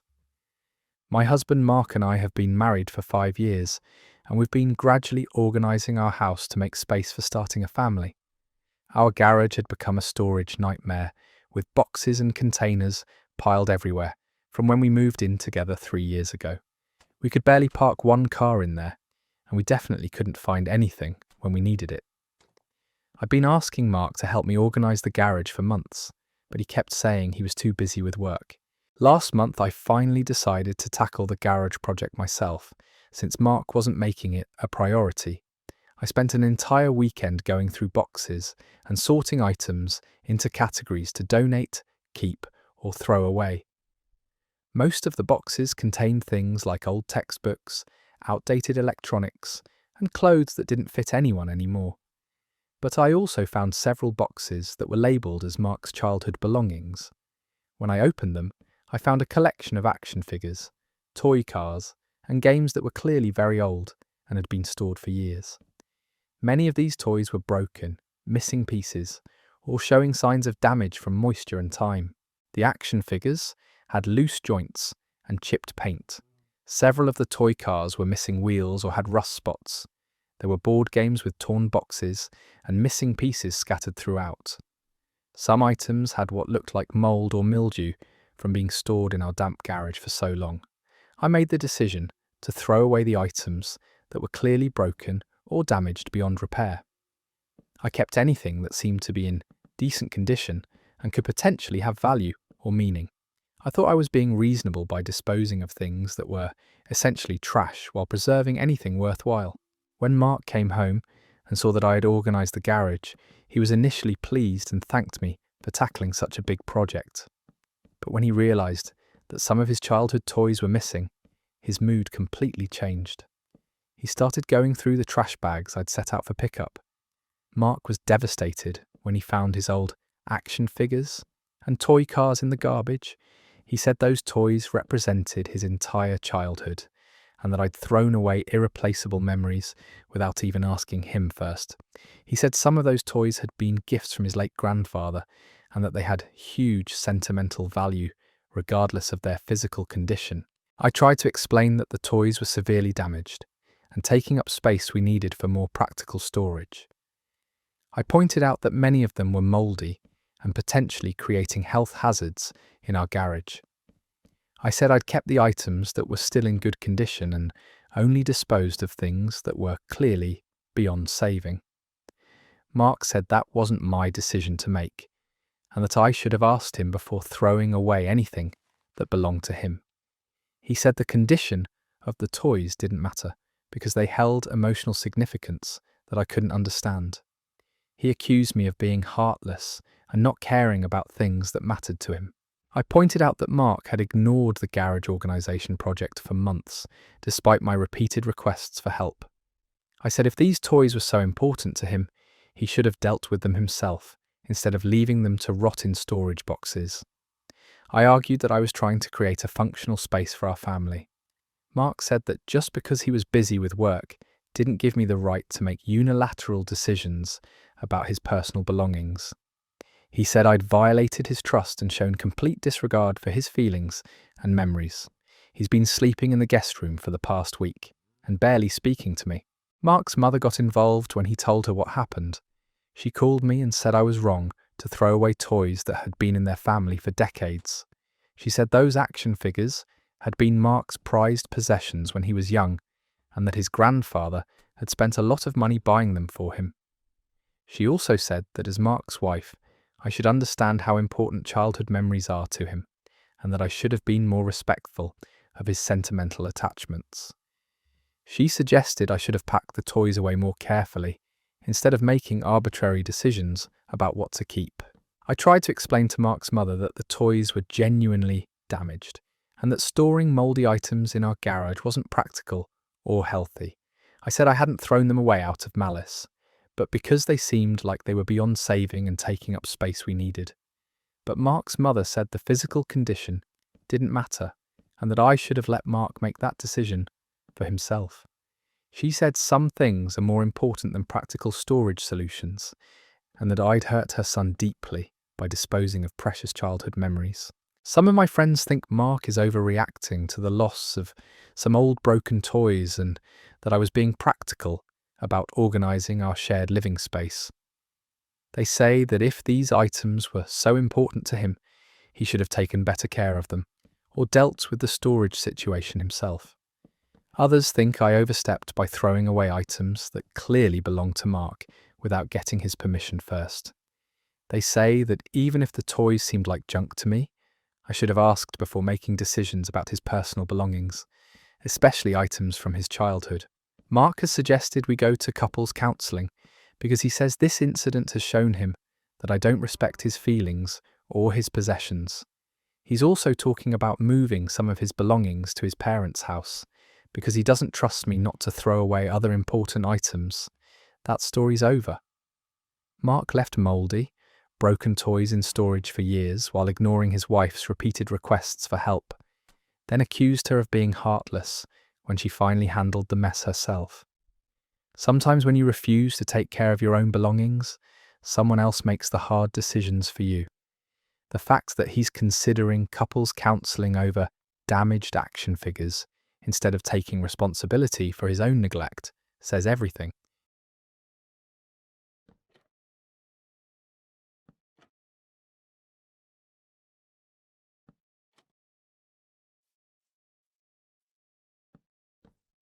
This next story comes from someone dealing with family financial drama that honestly made my blood boil when I first read it. Am I the bad person for not helping my sister pay rent? I'm 28 and my sister Olivia is 25. We've always had a decent relationship, But lately, she's been driving me absolutely insane with her spending habits and constant requests for money. Olivia moved into this expensive apartment about 6 months ago that's way above her budget. When she signed the lease, I warned her it was too much for her salary, but she said she deserved to live somewhere nice and that she'd figure it out. The rent is $2,800 a month, which is more than I pay for my mortgage. For the past 3 months, Olivia has been calling me in a panic every month around the 25th, asking if I can help her with rent. The first time she said her car broke down and she had to use her rent money for repairs. I felt bad and transferred her $800. The second time, she claimed her hours got cut at work and she was short $600. Again, I helped out because I didn't want her to get evicted, but here's where I started getting suspicious. Every time I see Olivia, she's wearing new clothes, getting her nails done, or posting about expensive dinners on social media. Last week, she showed up to our mum's birthday dinner wearing a designer purse that I know costs over $500. When I asked her about it, she said it was a gift from a friend. 2 days ago, Olivia called me crying, saying she needed $900 for rent and that she'd already gotten a warning from her landlord. I was about to say yes when I remembered seeing her Instagram stories from the weekend. She'd been at some spa resort with her friends, posting pictures of room service and champagne. The location tag showed it was a $400 per night resort, about 2 hours away. I asked her directly how she could afford a weekend getaway if she couldn't afford rent. She got defensive and said it was her friend's birthday and she couldn't miss it, and that the other girls had paid for most of it. I said I wasn't comfortable lending her money anymore when she was clearly prioritizing luxury experiences over basic necessities. Olivia completely lost it. She started screaming that I was being selfish and that family is supposed to help family. She said I make more money than her, so I should be willing to share. She accused me of being jealous of her lifestyle and trying to control how she spends her money. I told her that I wasn't trying to control anything, but that I also wasn't going to enable her poor financial decisions. I said if she wanted help with rent, she needed to show me a budget and proof that she was actually trying to live within her means. She hung up on me and hasn't spoken to me since. Yesterday, my mum called saying that Olivia might get evicted and that I should reconsider helping her. Mum said that even if Olivia makes bad choices, we can't let her become homeless. She pointed out that the money doesn't mean as much to me as it does to Olivia right now. Some of our extended family has gotten involved, and they're split. My aunt thinks I'm being too harsh, and that sisters should support each other no matter what. My uncle agrees with me and says Olivia needs to learn responsibility, but the pressure is really getting to me, especially with the eviction threat. The thing is, I've calculated that I've already given Olivia over $2,000 in the past few months, and I haven't seen any changes in her behaviour. If anything, she seems to be spending more recklessly because she knows I'll bail her out.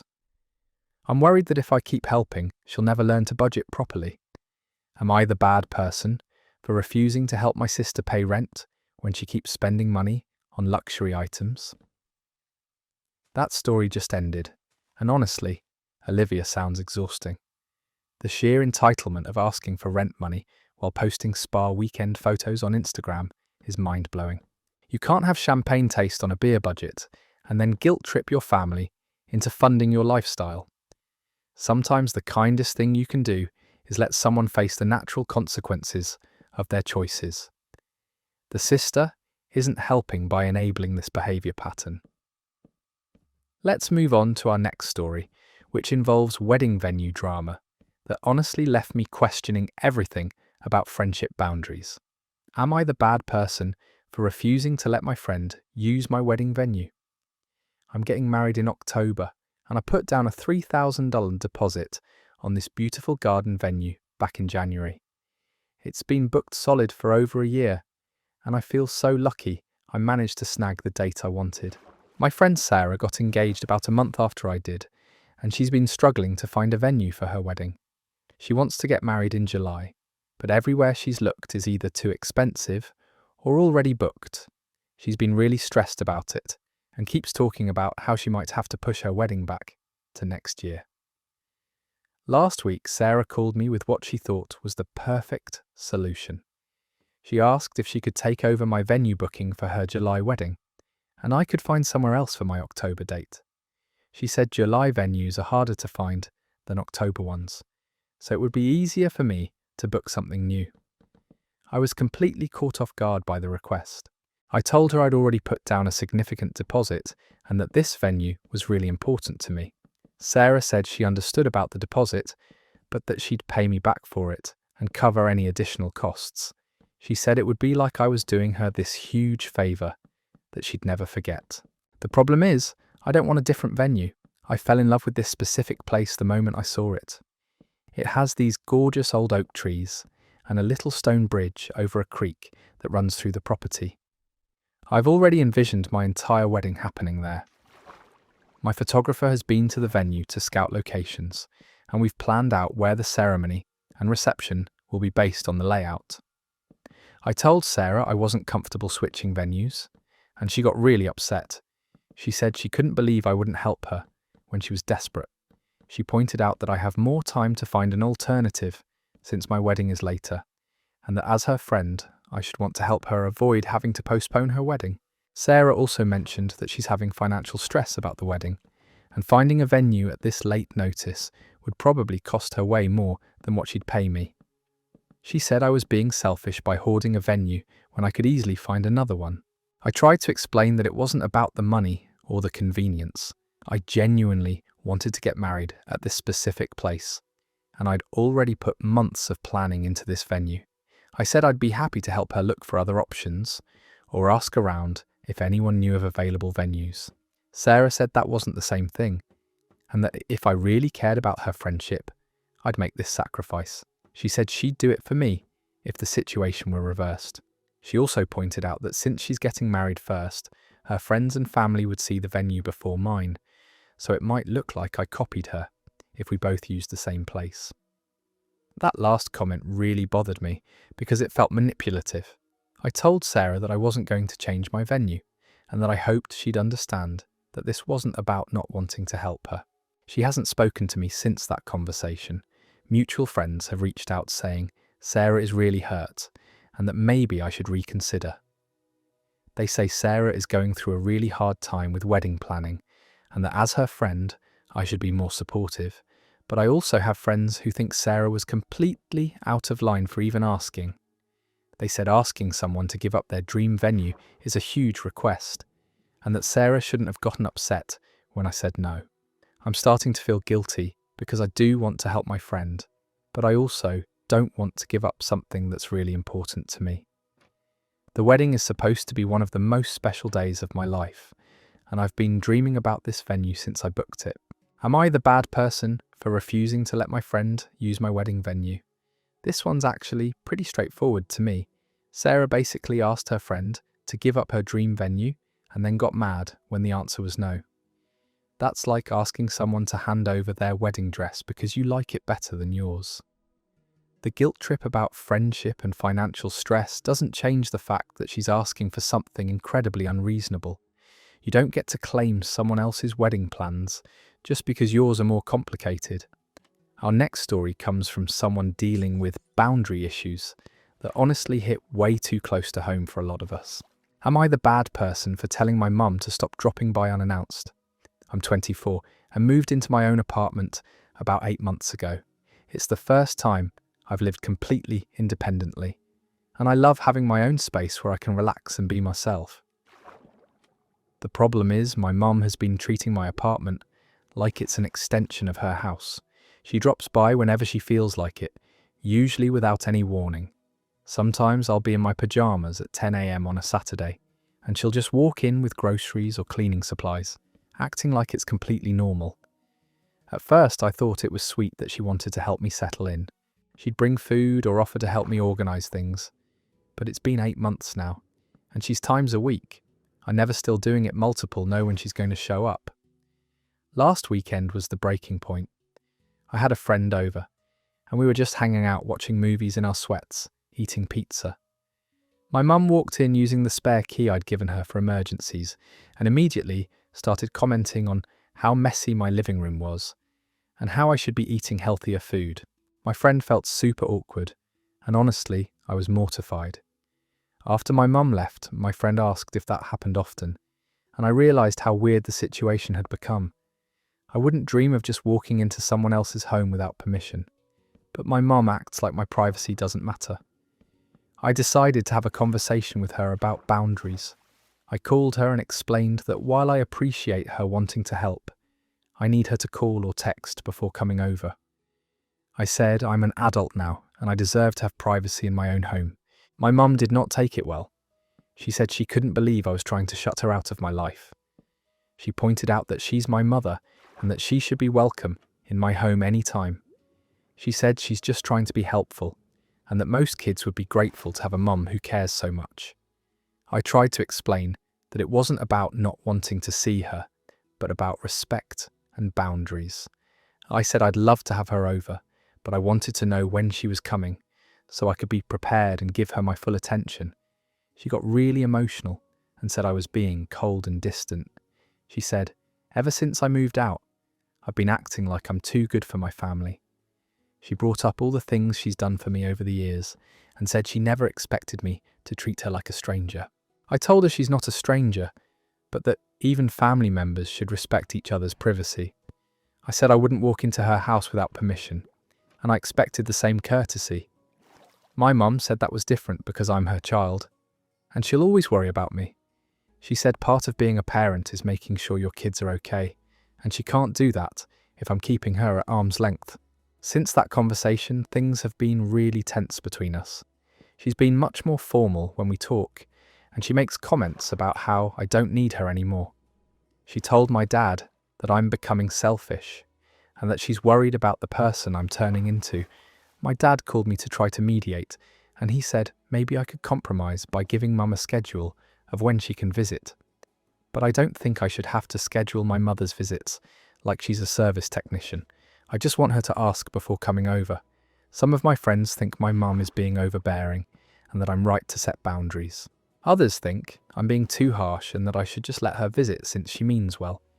A few people have said that I'll regret being so strict when I'm older and wish I had more time with my parents.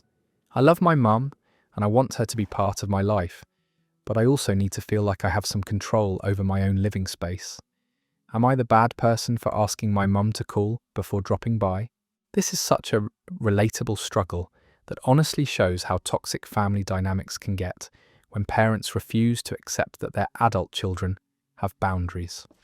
The mum weaponizing guilt and turning the whole family against her daughter for wanting basic privacy is manipulative behavior disguised as love. Sometimes the hardest part of growing up is teaching your parents how to treat you as an adult instead of a child they can control. Let's dive into our next story, which deals with house guest boundaries that got completely out of hand. Am I the bad person for not letting my husband's friend stay over? My husband Marcus has this friend from college named Jake, who's always been kind of a mess. He's one of those people who's constantly between jobs, between apartments, between relationships, but somehow always lands on his feet because people feel sorry for him. About 3 months ago, Jake called Marcus saying he'd gotten kicked out of his roommate situation and needed a place to crash for a few days while he figured things out. Marcus has a soft spot for Jake and said yes without really discussing it with me first. I wasn't thrilled, but I figured a few days wouldn't be a big deal. Those few days turned into 2 full weeks. Jake made himself completely at home in our guest room and basically treated our house like a hotel. He'd sleep until noon, leave dishes all over the kitchen, use up all our hot water with hour-long showers, and eat our food without replacing it or offering to contribute to groceries. The worst part was how he acted like he was doing us a favour by being there. He'd make comments about how our Wi-Fi was too slow for his gaming, how our coffee wasn't as good as what he was used to, and how our guest bed was uncomfortable. He even rearranged furniture in the living room to better suit his needs without asking. Jake also had zero respect for our schedules or privacy. Marcus and I both work from home, and Jake would interrupt our video calls by walking around in his underwear or playing music loudly. When we asked him to be more considerate, he'd say he forgot, and then do the exact same thing the next day. During his stay, Jake invited friends over without asking, left wet towels all over the bathroom floor, and somehow managed to clog our garbage disposal twice. He also used our washer and dryer constantly, doing multiple loads of laundry every day and leaving his clothes in the machines for hours. The breaking point came when I found Jake going through our medicine cabinet because he said he had a headache. When I confronted him about it, he acted like I was being paranoid and said he was just looking for Tylenol. But our Tylenol is in the kitchen, not the bathroom medicine cabinet. After 2 weeks, I told Marcus that Jake needed to find somewhere else to stay. Marcus agreed and had a conversation with Jake about moving out. Jake seemed understanding and said he'd found a couch to crash on and would be out by the weekend. Last week, Jake called Marcus again. He's apparently homeless again and asked if he could stay with us for just a few days. Marcus came to me asking if it would be okay, and I immediately said absolutely not. Marcus got defensive and said Jake was his friend and that friends help each other out during tough times. He said Jake had nowhere else to go and that we had the space to help him. He accused me of being heartless and not caring about people who are struggling. I reminded Marcus of how Jake had behaved during his last stay and said I wasn't willing to go through that again. I pointed out that Jake had made no effort to find a permanent living situation and seemed to just bounce from friend to friend instead of addressing his underlying problems.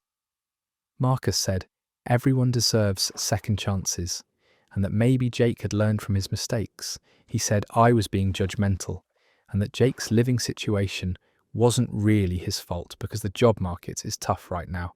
I told Marcus that if he wanted to help Jake, he could give him money for a hotel or help him look for apartments, but that I wasn't comfortable having him stay in our home again. I said our house isn't a homeless shelter and that Jake's problems aren't our responsibility to solve. The argument escalated when Marcus accused me of trying to control his friendships and not supporting him when his friends needed help. He said I was being selfish and that if the situation were reversed, he'd welcome my friends with open arms. I explained that the issue wasn't about helping friends, but about Jake specifically and how he disrespected our home and our boundaries. I said I'd be happy to help other friends who showed basic courtesy and consideration. Marcus ended up telling Jake he couldn't stay with us, but he's been cold toward me ever since. He says I'm making him choose between his wife and his friend, and that I don't understand what real friendship means. Jake has been texting Marcus constantly about how hurt he is that we won't help him, and Marcus keeps showing me these messages as if they're supposed to make me feel guilty. Jake's messages talk about how betrayed he feels and how he thought we were real friends. Some of Marcus's friends think I'm being too harsh and that everyone goes through rough patches. They say Jake just needs support and stability to get his life together. Others agree with me and say Jake takes advantage of people's kindness. I feel bad that Jake is struggling, but I also don't think our home should be a revolving door for someone who doesn't respect our space or make any real effort to improve his situation. Am I the bad person for not letting my husband's friend stay over again? This situation perfectly illustrates why being a good friend doesn't mean being a doormat.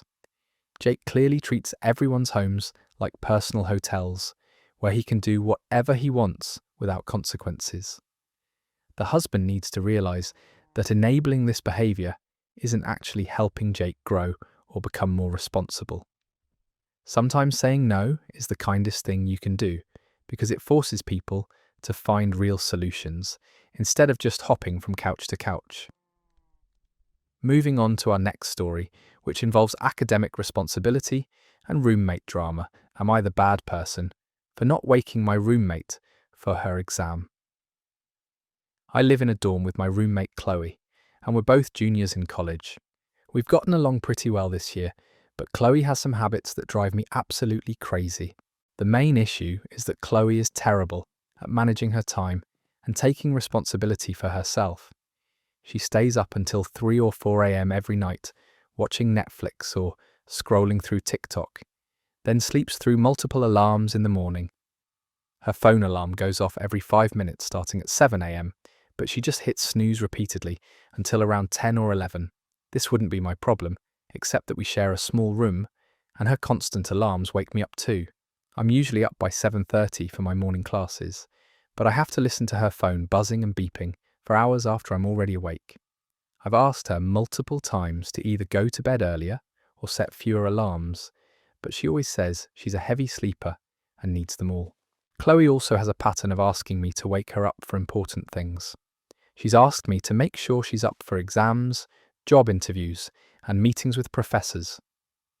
At first, I didn't mind helping out occasionally, but it's become a regular expectation. The situation that caused all the drama happened last Tuesday. Chloe had a midterm exam at 10 a.m. that she'd been stressing about for weeks. It was for her major and worth 30% of her final grade. On Monday night, she asked me to make sure she was awake by 8:30 so she'd have time to review her notes before the test. I told her I had an 8 a.m. class and wouldn't be in the room when her alarms went off. I suggested she set extra alarms or ask someone else to call her. Chloe said she was depending on me and that as her roommate, I should look out for her. Tuesday morning came, and I left for my 8 a.m. class, as usual. When I got back to the room around 9:45, Chloe was still fast asleep. Her phone was buzzing with what must have been the 20th snooze alarm, and she was completely dead to the world. I stood there for a minute debating whether to wake her up. Part of me felt bad because I knew how important this exam was to her, but another part of me was frustrated that she'd put me in this position when I'd already told her I wouldn't be there. I decided not to wake her. I grabbed my books and left for my own 10 a.m. class. When I came back around noon, Chloe was sitting on her bed crying. She'd woken up at 10:15 and missed her exam entirely. Chloe was absolutely furious with me. She said I'd deliberately sabotaged her by not waking her up when I saw she was oversleeping. She accused me of being jealous of her grades and wanting her to fail. She said that, as her roommate, I had a basic obligation to help her when she needed it. I explained that I'd told her I wouldn't be there and that it wasn't my responsibility to manage her sleep schedule. I pointed out that she's an adult and should be able to get herself up for important commitments. Chloe said that was a terrible excuse and that friends help each other out.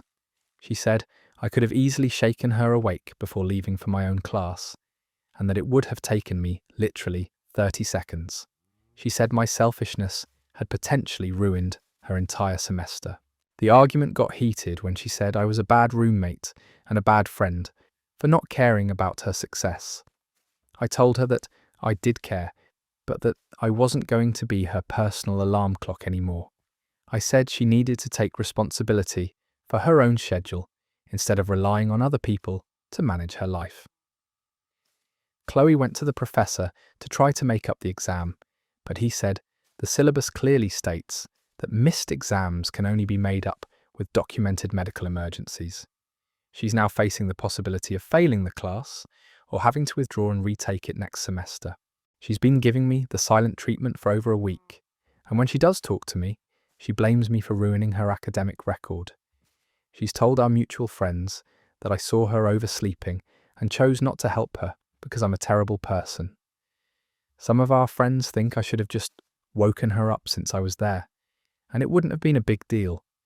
They say roommates should look out for each other, and that I was being petty by not helping when I could have. Others agree with me and say Chloe is an adult who needs to learn to be responsible for herself. They point out that she'd already been warned I wouldn't be there, and that it's not fair to make me responsible for her mistakes. I feel bad that Chloe is dealing with academic consequences, but I also don't think I should have to be her backup alarm system. Am I the bad person for not waking my roommate for her exam? College is literally training for adulthood, and part of that means learning basic life skills, like getting yourself up for important commitments. Chloe has been using her roommate as a crutch instead of developing personal responsibility. The fact that she's now blaming someone else for her own failure to wake up shows she still hasn't learned the lesson. Sometimes the best help you can give someone is refusing to enable their dependency. Our next story comes from someone dealing with neighbour expectations that crossed some serious professional boundaries. Am I the bad person for refusing to walk my neighbour's dog? I work from home as a freelance graphic designer, and I love the flexibility it gives me. I can set my own hours, work in my pajamas, and take breaks whenever I need them. The downside is that some people don't really understand that working from home is still working. My neighbour Lily lives next door with her husband and their golden retriever named Max. Max is a sweet dog, and I've always been friendly with him when I see him in the yard or on walks. Lily and I have a cordial relationship where we wave hello and make small talk about the weather, but we're not close friends or anything. About 2 months ago, Lily approached me with what she thought was a great arrangement for both of us. She explained that she and her husband both work long hours at the office and feel guilty about leaving Max alone all day. She asked if I'd be willing to let Max out for a bathroom break and maybe a short walk during my lunch break. Lily said it would be perfect because I'm home anyway and probably take breaks throughout the day. She offered to pay me $50 a week for what she estimated would be about 30 minutes of my time each day. She said Max is well behaved and that it would be easy money for something I might enjoy. At first I was tempted because $50 a week for walking a friendly dog didn't sound too bad, but then I started thinking about the logistics and realised it would be more complicated than Lily was making it seem. For one thing, I don't have a set lunch break. Sometimes I eat at noon, sometimes at 2 p.m, depending on my project deadlines and client calls. My schedule changes daily based on my workload, and I didn't want to commit to being available at a specific time every day. I also realised that taking on this responsibility would mean I couldn't take spontaneous trips or work from coffee shops without having to arrange coverage for Max. It would tie me to my house in a way that would limit the flexibility that's one of the main benefits of working from home. I politely declined and explained that my work schedule was too unpredictable to commit to a daily dog walking arrangement. I suggested she look into professional dog walking services or maybe ask a teenager in the neighbourhood who might have more consistent availability. Lily seemed disappointed but said she understood. However, over the next few weeks, she kept bringing it up. She'd mention how Max seemed sad and lonely, or how expensive professional dog walkers were, or how she wished she had a reliable neighbour who could help out. The requests escalated when Lily started asking for one-off favours. She'd text me asking if I could let Max out because she was going to be late getting home, or if I could walk him because her usual dog walker had cancelled. She always framed it as an emergency or a special circumstance. At first I helped out a couple of times because I felt bad saying no to what seemed like genuine emergencies, but I quickly realised that Lily's definition of emergency was pretty loose. Being 30 minutes late from work isn't really an emergency, and neither is having dinner plans that run longer than expected. Last week was the final straw. Lily texted me at 10 a.m. asking if I could walk Max because she'd forgotten to take him out before work and felt terrible about it. When I said I was in the middle of an important client presentation and couldn't help, she got snippy and said it would only take 10 minutes.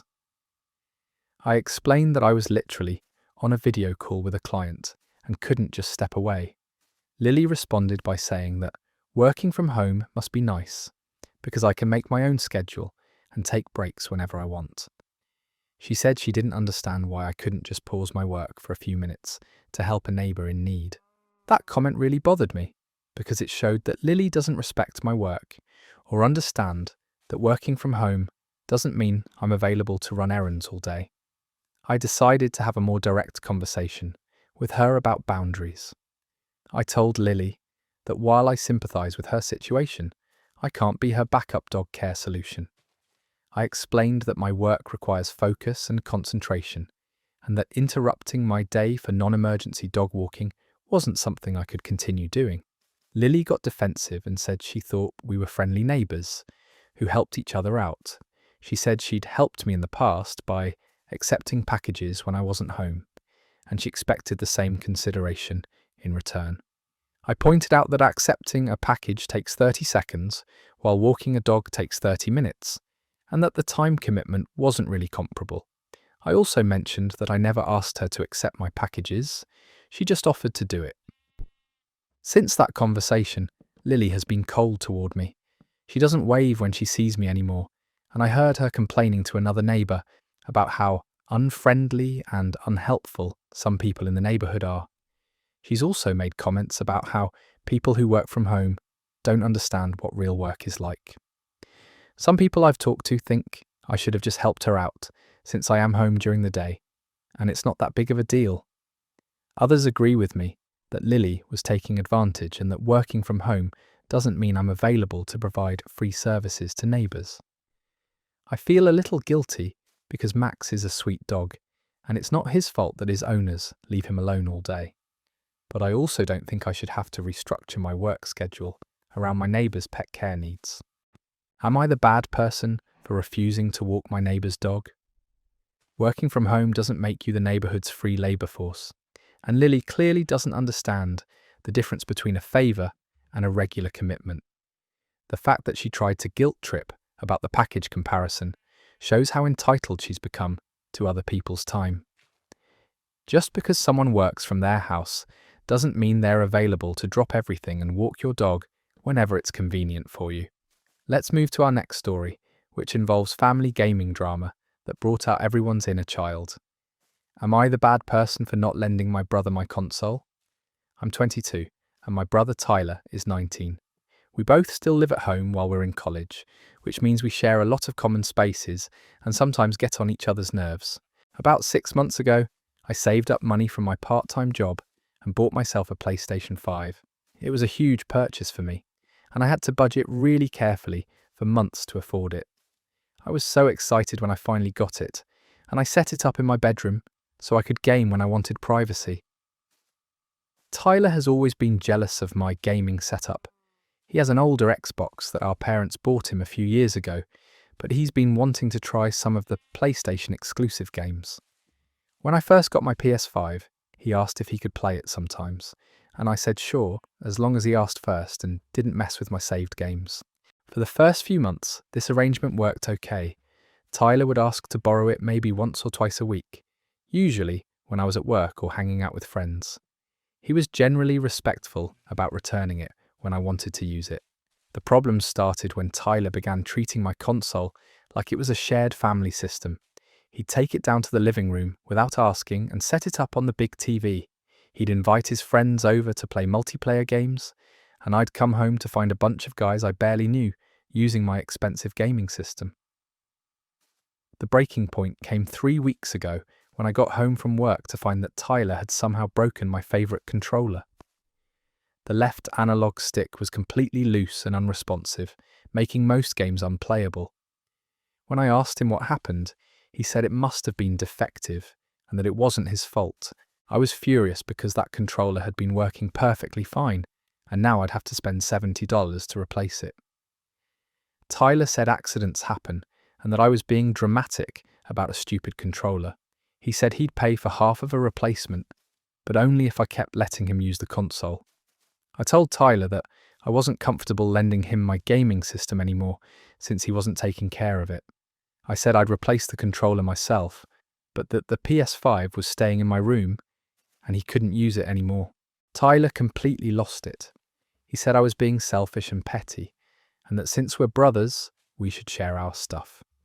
He pointed out that when we were kids, our parents always made us share toys and games, and that this should be the same principle. I explained that we're not kids anymore, and that this was something I bought with my own money. I said I'd been generous by letting him use it at all, but that his carelessness had proven he couldn't be trusted with expensive electronics. Tyler started complaining to our parents about how unfair I was being. He told them I was hoarding my gaming system and not sharing with family. He said it was cruel to have something fun in the house that he wasn't allowed to use, especially since his own console was so much older. My parents initially tried to stay out of it, but Tyler kept pestering them about the situation. Eventually, my mum asked if I could work out some kind of compromise with him. She said family harmony was more important than video games and that brothers should be able to share. I stood my firm and said I wasn't comfortable lending Tyler expensive electronics after he'd broken my controller. I pointed out that I'd bought the PS5 with my own money and that I had the right to decide who could use it. My dad supported my position and said that since I'd paid for it myself, it was my property to do with as I pleased. But my mum kept pushing for a compromise, saying that Tyler felt excluded and that it would be nice if I could be more generous. The situation got worse when Tyler started making passive-aggressive comments about how some people are selfish and don't care about family. He'd make loud comments about wishing he had a brother who actually shared, and he started treating me coldly around the house. Last week, Tyler asked one more time if he could borrow the PS5 to play with his friends over the weekend. He promised he'd be extra careful and that he'd replace the controller if anything else happened to it. I said no, and he exploded. He called me selfish and said I was a terrible brother for keeping something fun away from him just because of one accident. He said I was being vindictive and that I cared more about material possessions than family relationships. Tyler also said that when he eventually gets his own PS5, he's never going to let me play it because I've shown him what kind of person I really am. He said I'd regret being so stingy when I wanted to play his games someday. Some of my friends think I'm being reasonable because it's my property, and Tyler already proved he can't take care of it. Others think I should just let him use it occasionally since we're family, and it's not like I'm using it 24/7. I feel bad that Tyler is upset, but I also don't want to risk having more of my stuff broken. The PS5 was a big investment for me, and I worked hard to afford it. Am I the bad person for not lending my brother my console? Breaking someone's property and then demanding continued access to it is peak entitlement behaviour. Tyler learned the hard way that actions have consequences, and now he's trying to guilt-trip his way back into borrowing privileges. The parents asking for compromise after Tyler already proved he can't be trusted shows how family dynamics can enable irresponsible behaviour instead of teaching accountability. Moving on to a story about social expectations and health boundaries that really struck a nerve. Am I the bad person for cancelling on a birthday dinner? My friend Sophie has been planning her 25th birthday celebration for weeks. She decided to do a dinner at this fancy steakhouse downtown that she'd been wanting to try, and she invited about 8 of us to join her. When Sophie first mentioned the dinner, I was excited to celebrate with her. We've been friends since college, and birthdays have always been a big deal in our friend group. I immediately said yes and put the date on my calendar. The dinner was supposed to be this past Saturday at 7 p.m. On Friday night, I started getting a headache that gradually got worse throughout the evening. By Saturday morning, it had developed into a full-blown migraine with nausea, sensitivity to light, and that throbbing pain that makes it impossible to function. I've dealt with migraine since I was a teenager, so I know the difference between a regular headache and something that's going to completely knock me out. This was definitely one of the bad ones that wasn't going away with over-the-counter medication and sleep. Around 2 p.m. on Saturday, I realised there was no way I was going to be able to make it to dinner. The thought of sitting in a loud restaurant with bright lights and strong food smells made me feel even more nauseous. I knew I needed to let Sophie know as soon as possible. I called Sophie to explain that I was dealing with a severe migraine and wouldn't be able to come to her birthday dinner. I apologised profusely and said I felt terrible about cancelling on such short notice, but that I was genuinely too sick to leave the house. Sophie's reaction was not what I expected. Instead of being understanding, she got really upset and said this was typical of me to flake out on important events. She said she'd been planning this dinner for weeks and that my last-minute cancellation was going to ruin the whole evening. I tried to explain that migraines aren't something I can control or push through, but Sophie said I should have planned better or taken stronger medication. She said she'd specifically chosen Saturday because I told her I was free, and now she'd have to deal with an awkward empty seat at the table. Sophie also mentioned that the restaurant required a minimum number of people for the reservation, and that my cancellation might mean they'd have to pay extra fees or move to a smaller table. She said I was being selfish by prioritising my own comfort over her special day. I felt terrible about the situation, but I also couldn't magically make my migraine disappear. I offered to pay for my portion of the dinner, even though I wouldn't be there, and I suggested that maybe she could invite someone else to fill my spot if the numbers were important. Sophie said it was too late to invite someone else because the dinner was in 5 hours, and that paying for my meal wouldn't fix the fact that I was abandoning her on her birthday. She said she'd always been there for me when I needed support, and she couldn't believe I wouldn't do the same for her. The conversation ended with Sophie saying she was disappointed in me as a friend, and that she'd remember this the next time I needed her for something. She hung up before I could respond, and I spent the rest of the day feeling guilty while dealing with my migraine. After the dinner, I got a group text from Sophie saying what a great time everyone had, but that it was a shame some people couldn't be bothered to show up. Several of our mutual friends responded with messages about wishing I'd been there, which made me feel even worse about missing it. The next day, I texted Sophie to apologise again and ask how the dinner went. She responded with a very cold message saying the evening was fine despite my absence, but that she was hurt by my lack of commitment to our friendship. She said real friends show up for each other no matter what. I tried to explain one more time that migraines are a legitimate medical condition that I can't just ignore or power through. I said I would never choose to miss her birthday celebration unless I was genuinely too sick to attend. Sophie said she didn't want to hear excuses and that I should have planned ahead by taking preventive medication or rescheduling other activities to reduce stress. She said other people manage to fulfill their commitments even when they don't feel perfect, and that I was using my migraines as a convenient excuse. The situation has created tension in our entire friend group. Some people think Sophie is being unreasonable, and that illness is a valid reason to cancel plans. Others think I should have tried harder to make it work, since it was such an important event. One friend told me privately that Sophie had been complaining about my reliability for months, citing other times I'd had to cancel or leave early due to health issues. Apparently, Sophie thinks I use my migraines as an excuse to avoid social obligations. I don't really want to attend. Another friend said Sophie was really hurt because she'd specifically planned the dinner around my schedule, and that my cancellation made her feel like our friendship wasn't a priority for me. She said Sophie felt embarrassed having to explain my absence to other people at the dinner. I'm frustrated because I feel like Sophie doesn't understand that chronic health conditions aren't something I can just decide to ignore. I've never cancelled on her frivolously, and I genuinely wanted to be there for her birthday, but I also understand that my cancellation affected her plans and probably disappointed her. The worst part is that Sophie has been distant with me ever since. She doesn't respond to my texts as quickly, and when she does reply, her messages are short and formal. She hasn't invited me to any group activities since the birthday dinner, and I can tell she's still angry.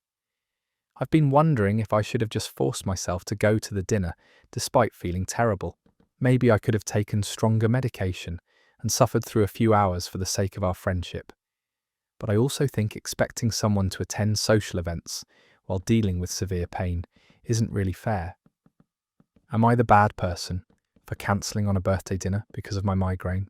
Sophie clearly doesn't understand that migraines are debilitating medical events, not convenient excuses to skip social obligations. Expecting someone to power through severe neurological pain for a dinner party shows a fundamental lack of empathy and understanding about chronic health conditions. Real friends don't guilt-trip you for being genuinely sick, especially when you gave as much notice as possible under the circumstances. Our next story involves workplace carpooling drama that escalated way beyond anyone's expectations. Am I the bad person for not driving my coworker anymore? I work at an accounting firm about 30 minutes from where I live, and for the past 8 months, I've been giving my coworker Daniel rides to and from work. Daniel doesn't have a car and was taking public transportation before I offered to help him out. The arrangement started when I overheard Daniel complaining about how unreliable the bus system was and how he'd been late to work several times because of delays. I felt bad for him because I know our boss is pretty strict about punctuality, so I offered to give him rides since we live in the same general area. At first, Daniel seemed really grateful for the help. He'd always be ready when I picked him up, and he'd thank me constantly for saving him from the hassle of public transportation. He said the rides were making his life so much easier and that he really appreciated my generosity. For the first few months, everything went smoothly. Daniel would wait outside his apartment building when I arrived, and we'd have pleasant conversations during the drive. He was always respectful of my car and my time, and I felt good about helping out a coworker who was in a tough situation. The problems started when Daniel began treating the rides like a guaranteed service, rather than a favour I was doing for him. He stopped waiting outside and would make me sit in my car honking while he finished getting ready. Sometimes I'd wait 5 or 10 minutes for him to come out, which made both of us late for work. When I mentioned that I needed him to be ready on time, Daniel said he thought I was being too rigid about the schedule. He said a few minutes here and there shouldn't matter, and that I should just text him when I was outside instead of expecting him to be waiting. Daniel also started making requests about our route and timing that were inconvenient for me. He'd ask if we could stop for coffee on the way to work, or if we could leave earlier so he could run errands before the office opened. When I said these requests weren't practical for my schedule, he seemed annoyed and said I was being inflexible. The gas money situation became increasingly frustrating.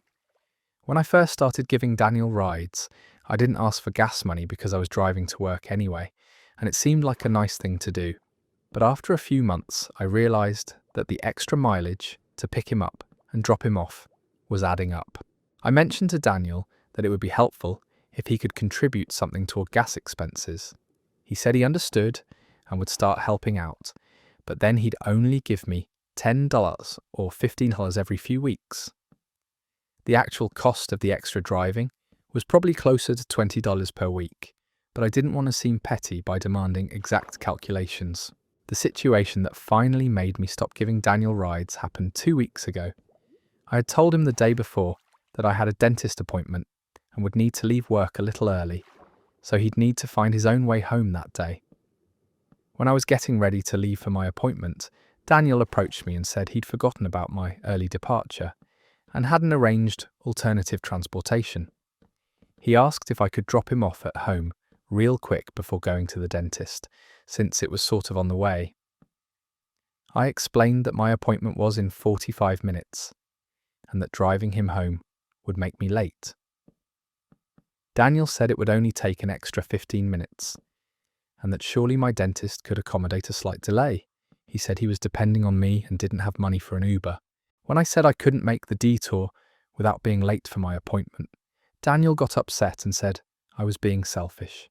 He said after all the times he'd been flexible about my schedule, I should be willing to help him out when he really needed it.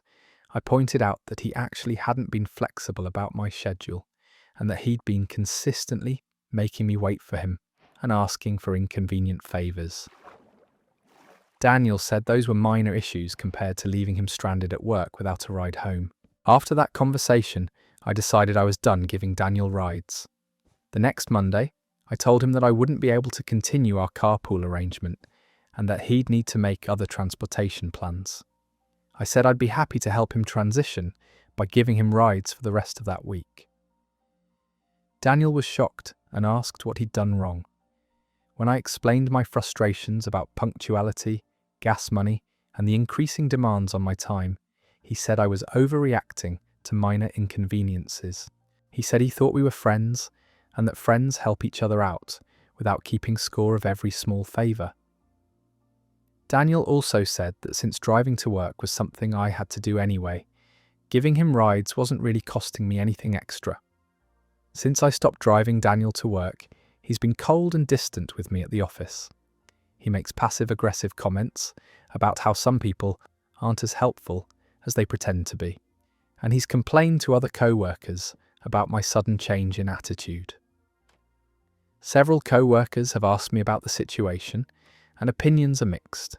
Some people think Daniel was taking advantage of my generosity, and that I had every right to stop helping when he became entitled and demanding. Others think I should have been more patient and understanding since Daniel doesn't have many transportation options. They say that once you start helping someone regularly, you have some obligation to continue, unless there's a serious problem. Daniel has also been struggling with getting to work on time since I stopped driving him. He's been late several times, and I can tell our boss is getting frustrated with his tardiness. I feel a little guilty because I know my decision is affecting his job performance. Am I the bad person for not driving my coworker anymore? This is a perfect example of how entitled people can turn a generous favour into an expected service with increasing demands. Daniel went from being grateful for free rides to treating his coworker like a personal chauffeur who should accommodate his schedule and preferences. The fact that he's now making the workplace uncomfortable shows his true character. Real gratitude doesn't disappear the moment someone can't help you anymore. Let's move to our final story for today, which deals with wedding planning boundaries that divided an entire extended family. Am I the bad person for saying no to kids at my wedding? My fiancé and I are getting married in 3 months, and we've been planning what we thought would be our dream wedding. We're both 28, and this is a pretty big celebration that we've been looking forward to for years. From the beginning, we decided we wanted an adults-only wedding. There are several reasons for this decision that made sense to us. First, our venue is at a winery with a lot of stairs, open water features, and other areas that might not be safe for young children. Second, we're having the reception go pretty late with dancing and an open bar, which seems more appropriate for an adult crowd. Most importantly, we wanted our wedding to be a more formal, elegant affair where adults could relax and celebrate without having to worry about managing children. We envisioned people being able to enjoy conversations, dancing, and the overall atmosphere without the distractions that come with having kids at formal events. We thought our families would understand our decision, especially since we were being consistent by not allowing any children at all. We weren't picking favourites or excluding specific kids. It was a blanket rule that applied to everyone equally. When we sent out our save the dates 6 months ago, we made it clear that this would be an adults-only celebration. We included a note explaining our decision and saying that we hoped people would understand. We thought giving people plenty of advance notice would allow them to arrange childcare or make other plans. The backlash was immediate and intense. My sister called me upset because she has 3 young kids and said it would be almost impossible for her to attend without them. She said she'd have to find overnight babysitters since we live in different states, and that the cost and logistics would be overwhelming. My fiancé's brother had a similar reaction. His wife is still breastfeeding their 6-month-old baby, and they said separating her from the baby for an entire day and evening wasn't realistic. They suggested we make an exception for nursing mothers and very young children. Other family members started weighing in with their opinions about our adults-only policy. Some people said they understood our reasoning, but were disappointed they couldn't bring their kids to share in our special day. Others were more critical and said we were being selfish and exclusionary. My aunt said she thought adults-only weddings were pretentious and that families should be able to celebrate together. She said some of the most memorable moments at weddings happen when children are present, and that we were missing out on that joy. My mother-in-law suggested we reconsider our decision and offered to hire professional babysitters to watch all the children in a separate area during the ceremony and reception. She said this would allow parents to bring their kids without having them disrupt the main events. We appreciated the thought behind her suggestion, but we didn't want to take on the liability and complexity of arranging childcare at our wedding venue. We also felt that having children present but separated would defeat the purpose of having an adults-only celebration. As the wedding approaches, the pressure has intensified. Several family members have said they won't be able to attend because they can't arrange childcare or can't afford the overnight babysitting costs. Others are planning to come, but have made it clear they're unhappy about leaving their children behind. My cousin said she's bringing her 2-year-old, regardless of our policy, because she can't find anyone to watch him and she doesn't want to miss our wedding. She said we can either accept that he'll be there or disinvite her entirely, but that she's not missing her cousin's wedding over what she calls a ridiculous rule. The situation reached a breaking point last week when my sister said she'd decided not to come to the wedding at all. She said the adults-only policy made her feel like her children weren't welcome in our lives, and that it was hurtful to exclude such an important part of her family from such a significant event. My parents are now pressuring us to compromise and allow at least immediate family members to bring their children. They say family unity is more important than our vision for the perfect adults-only wedding, and that we'll regret excluding people we love over what they see as an arbitrary rule. My fiancé and I are torn because we never wanted to hurt anyone's feelings or exclude people we care about, but we also feel like we should be able to make decisions about our own wedding without having to face constant criticism and demands from people who should understand that this is our day and our decision. The pressure has gotten so intense that we've started questioning whether we made the right choice. Maybe we should have just allowed children from the beginning to avoid all this drama. But we also feel like if we cave now, we'll be setting a precedent that our boundaries don't matter and that family pressure can override our personal decisions. My fiancé thinks we should stand firm and that people will get over it after the wedding. He says the people who really love us will find a way to be there and that we shouldn't sacrifice our vision because some family members are being difficult. But I'm worried about the long-term damage this might cause to our relationships. My sister not coming to my wedding feels like something that could affect our relationship permanently. And having my cousin show up with her toddler, despite our explicit rule, would create a scene that could ruin the entire day. I keep wondering if we're being unreasonable by sticking to our adults-only policy when it's clearly causing so much distress for people we love. Maybe the mature thing would be to compromise and allow immediate family to bring their children, even if it's not exactly what we originally wanted. On the other hand, I feel like we gave everyone 6 months' notice and explained our reasoning clearly. It's not like we sprung this on people at the last minute or made the decision arbitrarily. We chose an adults-only wedding for legitimate reasons that made sense for our venue and our vision. The whole situation has made what should be an exciting time feel stressful and divisive. Instead of looking forward to our wedding day, I'm dreading the potential drama and hurt feelings that might overshadow our celebration. Am I the bad person for saying no to kids at my wedding, even though it's causing family members to skip the event? That story ends right there. Planning a wedding shouldn't require negotiating with people who refuse to respect your clearly stated boundaries. The fact that family members are threatening to bring kids anyway, or boycotting entirely, shows they care more about getting their way than celebrating your marriage. 6 months' notice was more than generous, and anyone who can't arrange childcare for one evening probably wasn't that invested in being there anyway. Let's move into our next story about household responsibilities that turned into a full-scale roommate war. Am I the bad person for throwing away bottles in the kitchen? I live with my roommate Jake in a 2-bedroom apartment, and we've generally gotten along well for the past year. We split chores pretty evenly and respect each other's space, but this recent situation has created a huge rift between us. Jake is really into craft beer and has been collecting unique bottles from different breweries he visits. I thought it was a cool hobby at first, and he'd tell me interesting stories about where he found certain bottles or what made specific brews special.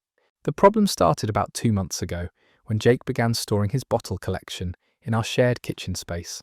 At first it was just a few bottles lined up on the windowsill above the sink, which didn't seem like a big deal, but the collection kept growing and spreading to other areas of the kitchen. Jake started using the counter space next to the refrigerator to display his bottles, then moved on to the top of the microwave and the small table where we usually eat breakfast. What had started as a few interesting bottles quickly became dozens of empty beer bottles, taking over our entire kitchen. I mentioned to Jake that the bottles were starting to take up a lot of space and asked if he could move some of them to his bedroom or find another storage solution. He said he liked having them displayed where people could see them and that they were conversation starters when we had friends over. The situation got worse when I realised the bottles weren't completely clean. Jake would rinse them out after drinking, but there were still residual beer smells and sticky spots where labels had been removed. The kitchen started to smell sour, especially during hot summer days when our air conditioning couldn't keep up. Then the fruit flies arrived. I noticed a few tiny flies buzzing around the kitchen, and they seemed to be concentrated near Jake's bottle collection. Even though the bottles were supposedly empty, there was enough beer residue left to attract insects. I brought up the fruit fly problem with Jake and suggested that maybe we needed to find a better storage solution for his collection. He said the flies were probably coming from somewhere else and that his bottles weren't the issue. But the fly situation kept getting worse. Within a week, we had swarms of fruit flies throughout the kitchen and living room. They were getting into our food, hovering around the coffee maker, and generally making the apartment disgusting to live in. I did some research and confirmed that fruit flies are attracted to fermented liquids, which would definitely include beer residue in unwashed bottles. I showed Jake articles about fruit fly infestations and explained that his collection was almost certainly the source of our problem. Jake got defensive and said I was trying to blame him for something that could have multiple causes. He said he'd clean the bottles more thoroughly, but he wasn't willing to move them out of the kitchen because that's where he wanted to display them. After another week of living with fruit flies, I reached my breaking point. I couldn't cook or eat in our kitchen without bugs flying around my food. I couldn't leave any fresh fruit or vegetables out without them being covered in flies within hours. Last Sunday morning, while Jake was still asleep, I gathered up all of his bottles and put them in recycling bags. There were over 60 bottles taking up space throughout our kitchen. I took the bags down to the building's recycling area and threw them all away. When Jake woke up and discovered what I'd done, he went absolutely ballistic. He started screaming that I'd destroyed months of collecting and that some of those bottles were rare finds from breweries that had since closed down. He said I'd had no right to touch his property and that I was a terrible roommate. I tried to explain that the bottles were creating a health hazard and that I'd asked him multiple times to find a different storage solution. Jake said that didn't give me the right to throw away his belongings without permission. Jake demanded that I replace every single bottle I'd thrown away, saying some of them were worth significant money to collectors.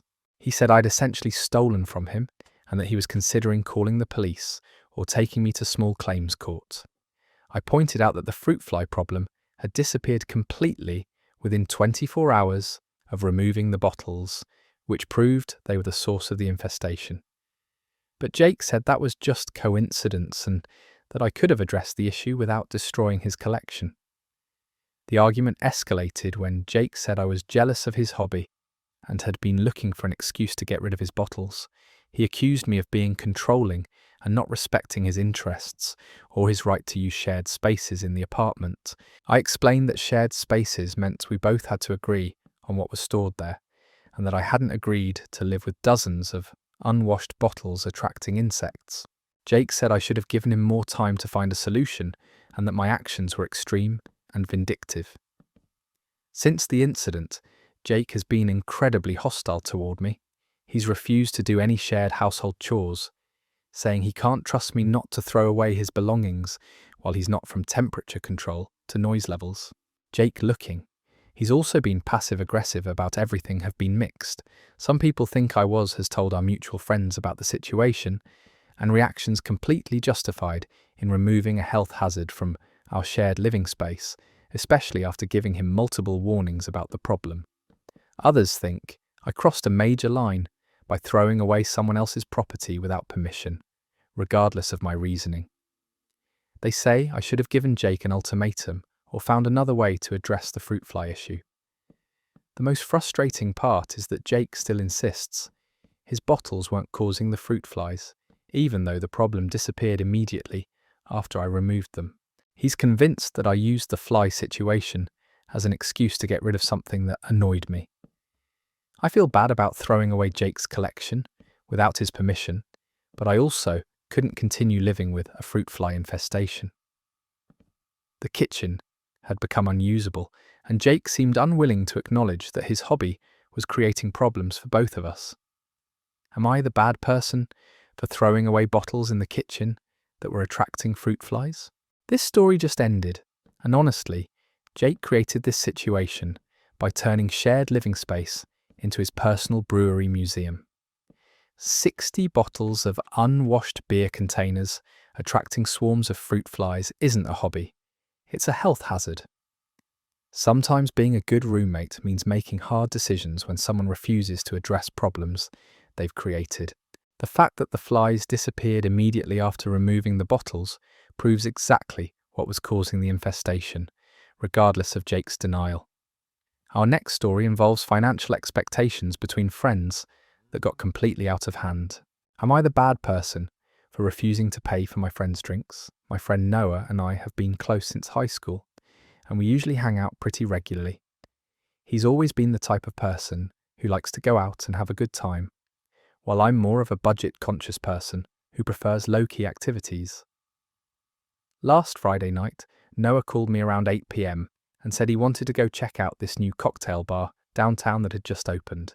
He said he'd been wanting to try their signature drinks and thought it would be fun for us to have a guys' night out. I wasn't really in the mood to spend money on expensive drinks, but Noah kept insisting that it would be a blast and that we hadn't hung out in a while. He said the place had great reviews and that we deserved to treat ourselves after a long week of work.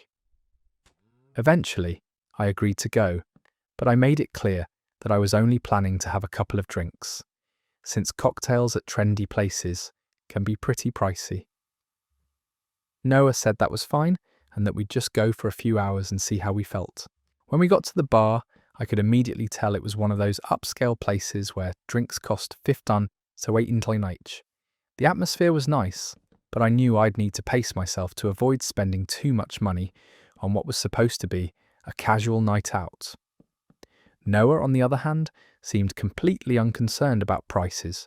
He ordered some elaborate cocktail with premium spirits and started talking to the bartender about their most expensive options. He was clearly planning to make this a much bigger night than I had anticipated. After our first round, I ordered a beer instead of another cocktail to keep my costs down. Noah ordered another fancy drink and started talking about trying different items from their small plates menu. I said I wasn't really hungry and would just stick with drinks. As the night went on, Noah kept ordering more elaborate cocktails and appetizers. He was having a great time sampling different things and chatting with other people at the bar. I was trying to keep up with the conversation while nursing my second beer of the evening. Around 11 p.m, Noah suggested we close out our tabs and head home. That's when things got weird. Instead of asking for separate checks, Noah told the bartender to put everything on one tab and then looked at me expectantly. I was confused and asked why he wanted to combine our orders when we'd been drinking different things all night. Noah said it was easier to split one check rather than trying to figure out separate bills, especially since we'd been hanging out together.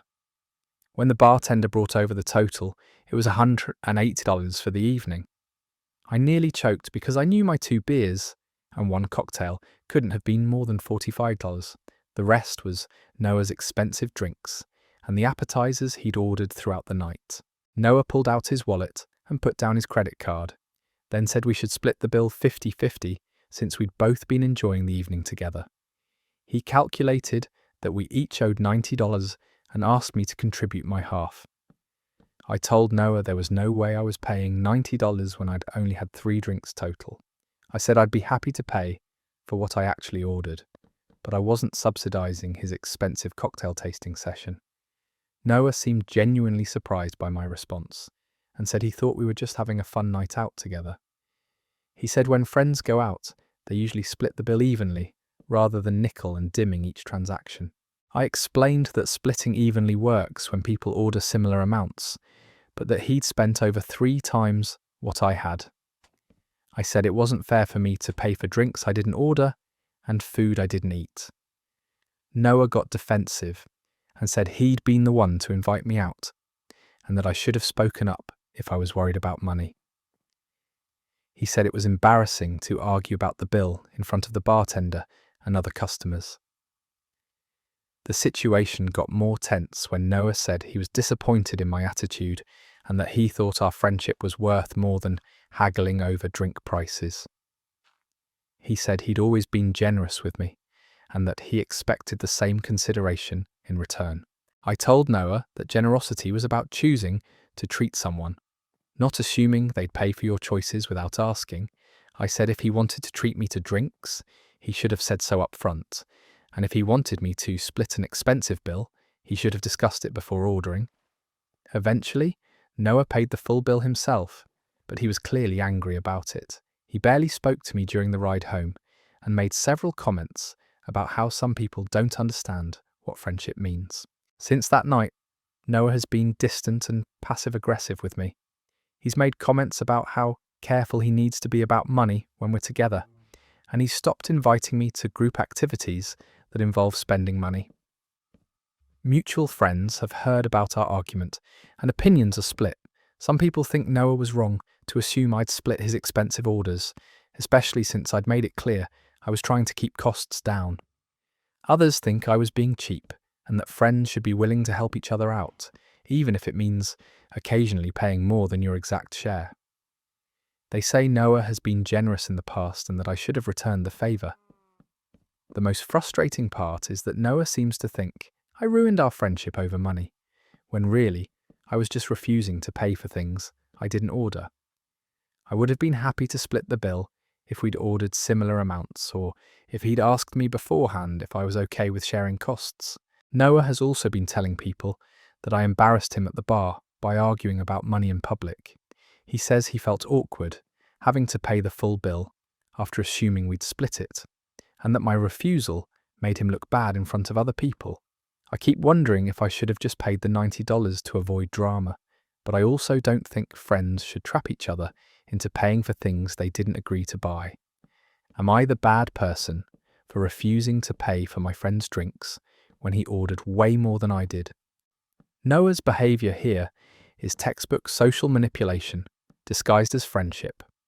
Ordering $135 worth of drinks and appetizers without discussing payment beforehand, then trying to guilt someone into splitting it equally, is completely unreasonable. Real friends don't set financial traps and then act wounded when people refuse to fall into them. If Noah wanted to treat his friend or split costs, he should have been upfront about expectations, instead of springing an expensive surprise bill on someone who clearly stated they were budget conscious. Let's move to a story about family holiday obligations that shows how traditions can become weapons. Am I the bad person for refusing to host Thanksgiving? For the past 3 years, I've been hosting Thanksgiving dinner for my entire extended family at my house. It started when my grandmother got too old to handle the big family gatherings, and somehow everyone decided that I should take over the tradition. I'm Priya, I'm 29, and I live alone in a 3-bedroom house that I bought 2 years ago. When family members suggested I host the first Thanksgiving, I was actually excited about it. I thought it would be a great way to bring everyone together and create new memories in my new home. That first year was exhausting but rewarding. I spent days planning menus, shopping for ingredients, and preparing dishes for 18 people. I cleaned my entire house, rearranged furniture to accommodate everyone, and made sure I had enough plates, glasses, and silverware for the crowd. The day itself was chaotic but fun. Everyone seemed to have a great time, and I felt proud that I'd successfully pulled off such a big family gathering. Several relatives complimented my cooking and said they hoped I'd host again next year. The second year was more stressful because people started having specific expectations about what I should serve and how I should set things up. My aunt suggested I make different side dishes than the previous year. My uncle wanted me to move my furniture around to create a better flow for the buffet line. I spent even more money and time that second year trying to accommodate everyone's preferences and suggestions. The grocery bill alone was over $400, not counting the wine and decorations. I took time off work to prepare everything and barely slept the night before from stress. Last year was the worst yet. People started arriving early expecting me to entertain them while I was still cooking. Others showed up late when the food was getting cold. Some family members brought guests without asking, which meant I didn't have enough seating or food prepared. The cleanup was a nightmare because most people left right after eating, leaving me with mountains of dishes, leftover food to deal with, and a house that looked like a tornado had hit it. I spent my entire weekend after Thanksgiving recovering from the exhaustion and stress. This year, I decided I needed a break from hosting. The time, money, and energy required to host 18 people for Thanksgiving was becoming overwhelming, especially since I was doing all the work while everyone else just showed up and ate. 2 months ago, I announced to my family that I wouldn't be hosting Thanksgiving this year and that someone else would need to volunteer or we could look into restaurant options. I explained that I needed a break and hoped they'd understand. The reaction was immediate and negative. My mother said I was being selfish and that hosting Thanksgiving was now my responsibility since I'd done it for 3 years. She said the family was counting on me and that I couldn't just abandon the tradition I'd started. My father said I was being dramatic about the work involved and that hosting family gatherings was just part of being an adult with a nice house. He said I should be grateful to have a home large enough to accommodate everyone, and that I was lucky the family wanted to celebrate there. Several aunts and uncles chimed in with their opinions about how disappointed they'd be if Thanksgiving was cancelled or moved to a restaurant. They said their kids were looking forward to coming to my house again, and that changing the plans would ruin the holiday for everyone. My cousin offered to help with cooking, but when I asked for specific commitments about what she'd bring or when she'd arrive to help, she became vague and said she'd just pitch in wherever needed. Based on previous years, I knew that meant she'd show up after most of the work was done. The pressure intensified when my mother started calling other family members to complain about my decision. She told people I was being unreasonable and selfish, and that I was ruining Thanksgiving for the entire family over what she called minor inconveniences. Several relatives reached out to try to convince me to change my mind. They offered to help with small tasks like bringing rolls or setting the table, but nobody volunteered to take on any of the major responsibilities, like planning the menu, shopping for groceries, or doing the actual cooking. My brother suggested we have a potluck-style Thanksgiving where everyone brings a dish, but when I pointed out that someone still needed to host, clean, and coordinate everything, he said it made sense for me to handle those parts since I have the biggest house. The situation reached a breaking point last week when my mother announced that she'd told everyone Thanksgiving was still happening at my house, as usual. She said she'd taken care of the problem by assigning different relatives to bring specific dishes, and that I just needed to focus on the turkey and hosting duties. I was furious that she'd made plans for my house without my permission and told her that I absolutely was not hosting Thanksgiving this year. I said if she wanted to organise a family dinner, she could have it at her own house, or find another venue. My mother got upset and said I was being spiteful and ruining the holiday for everyone. She said that once you start hosting family traditions, you can't just quit because it becomes inconvenient. She accused me of not caring about family and being selfish with my time and home. Now the entire family is divided about what to do for Thanksgiving. Some people are pressuring me to reconsider and host one more year. Others are angry that the holiday plans are uncertain and are blaming me for creating drama over what they see as normal family obligations. My grandmother, who's 87, called me crying and said she was sad that the family wouldn't be together for Thanksgiving this year. She said she didn't understand why I didn't want to continue the tradition and that it reminded her of how families used to stick together and help each other. The guilt is really getting to me because I do love my family and I want everyone to have a nice Thanksgiving. But I also feel like I've been taken advantage of for 3 years, doing all the work while everyone else just enjoys the benefits. I've calculated that I've spent over $200 of my own money on Thanksgiving groceries over the past 3 years, not counting the time off work, the exhaustion, or the stress. Nobody has ever offered to reimburse me or take turns hosting. Part of me wonders if I should just suck it up and host one more year to keep peace in the family. But I'm also worried that if I give in now, I'll be stuck hosting forever, because everyone will expect me to cave whenever they pressure me. Am I the bad person for refusing to host Thanksgiving after doing it for 3 years straight? That story ends there, and honestly, 3 years of solo hosting while everyone else shows up empty-handed and leaves with full bellies is more than enough. Priya's family has turned her generosity into an obligation and her house into a free restaurant with unpaid labour. The fact that her mother tried to override her decision by making plans without permission shows exactly how entitled they've become. Sometimes, the only way to break a cycle of being taken advantage of is to refuse to participate entirely.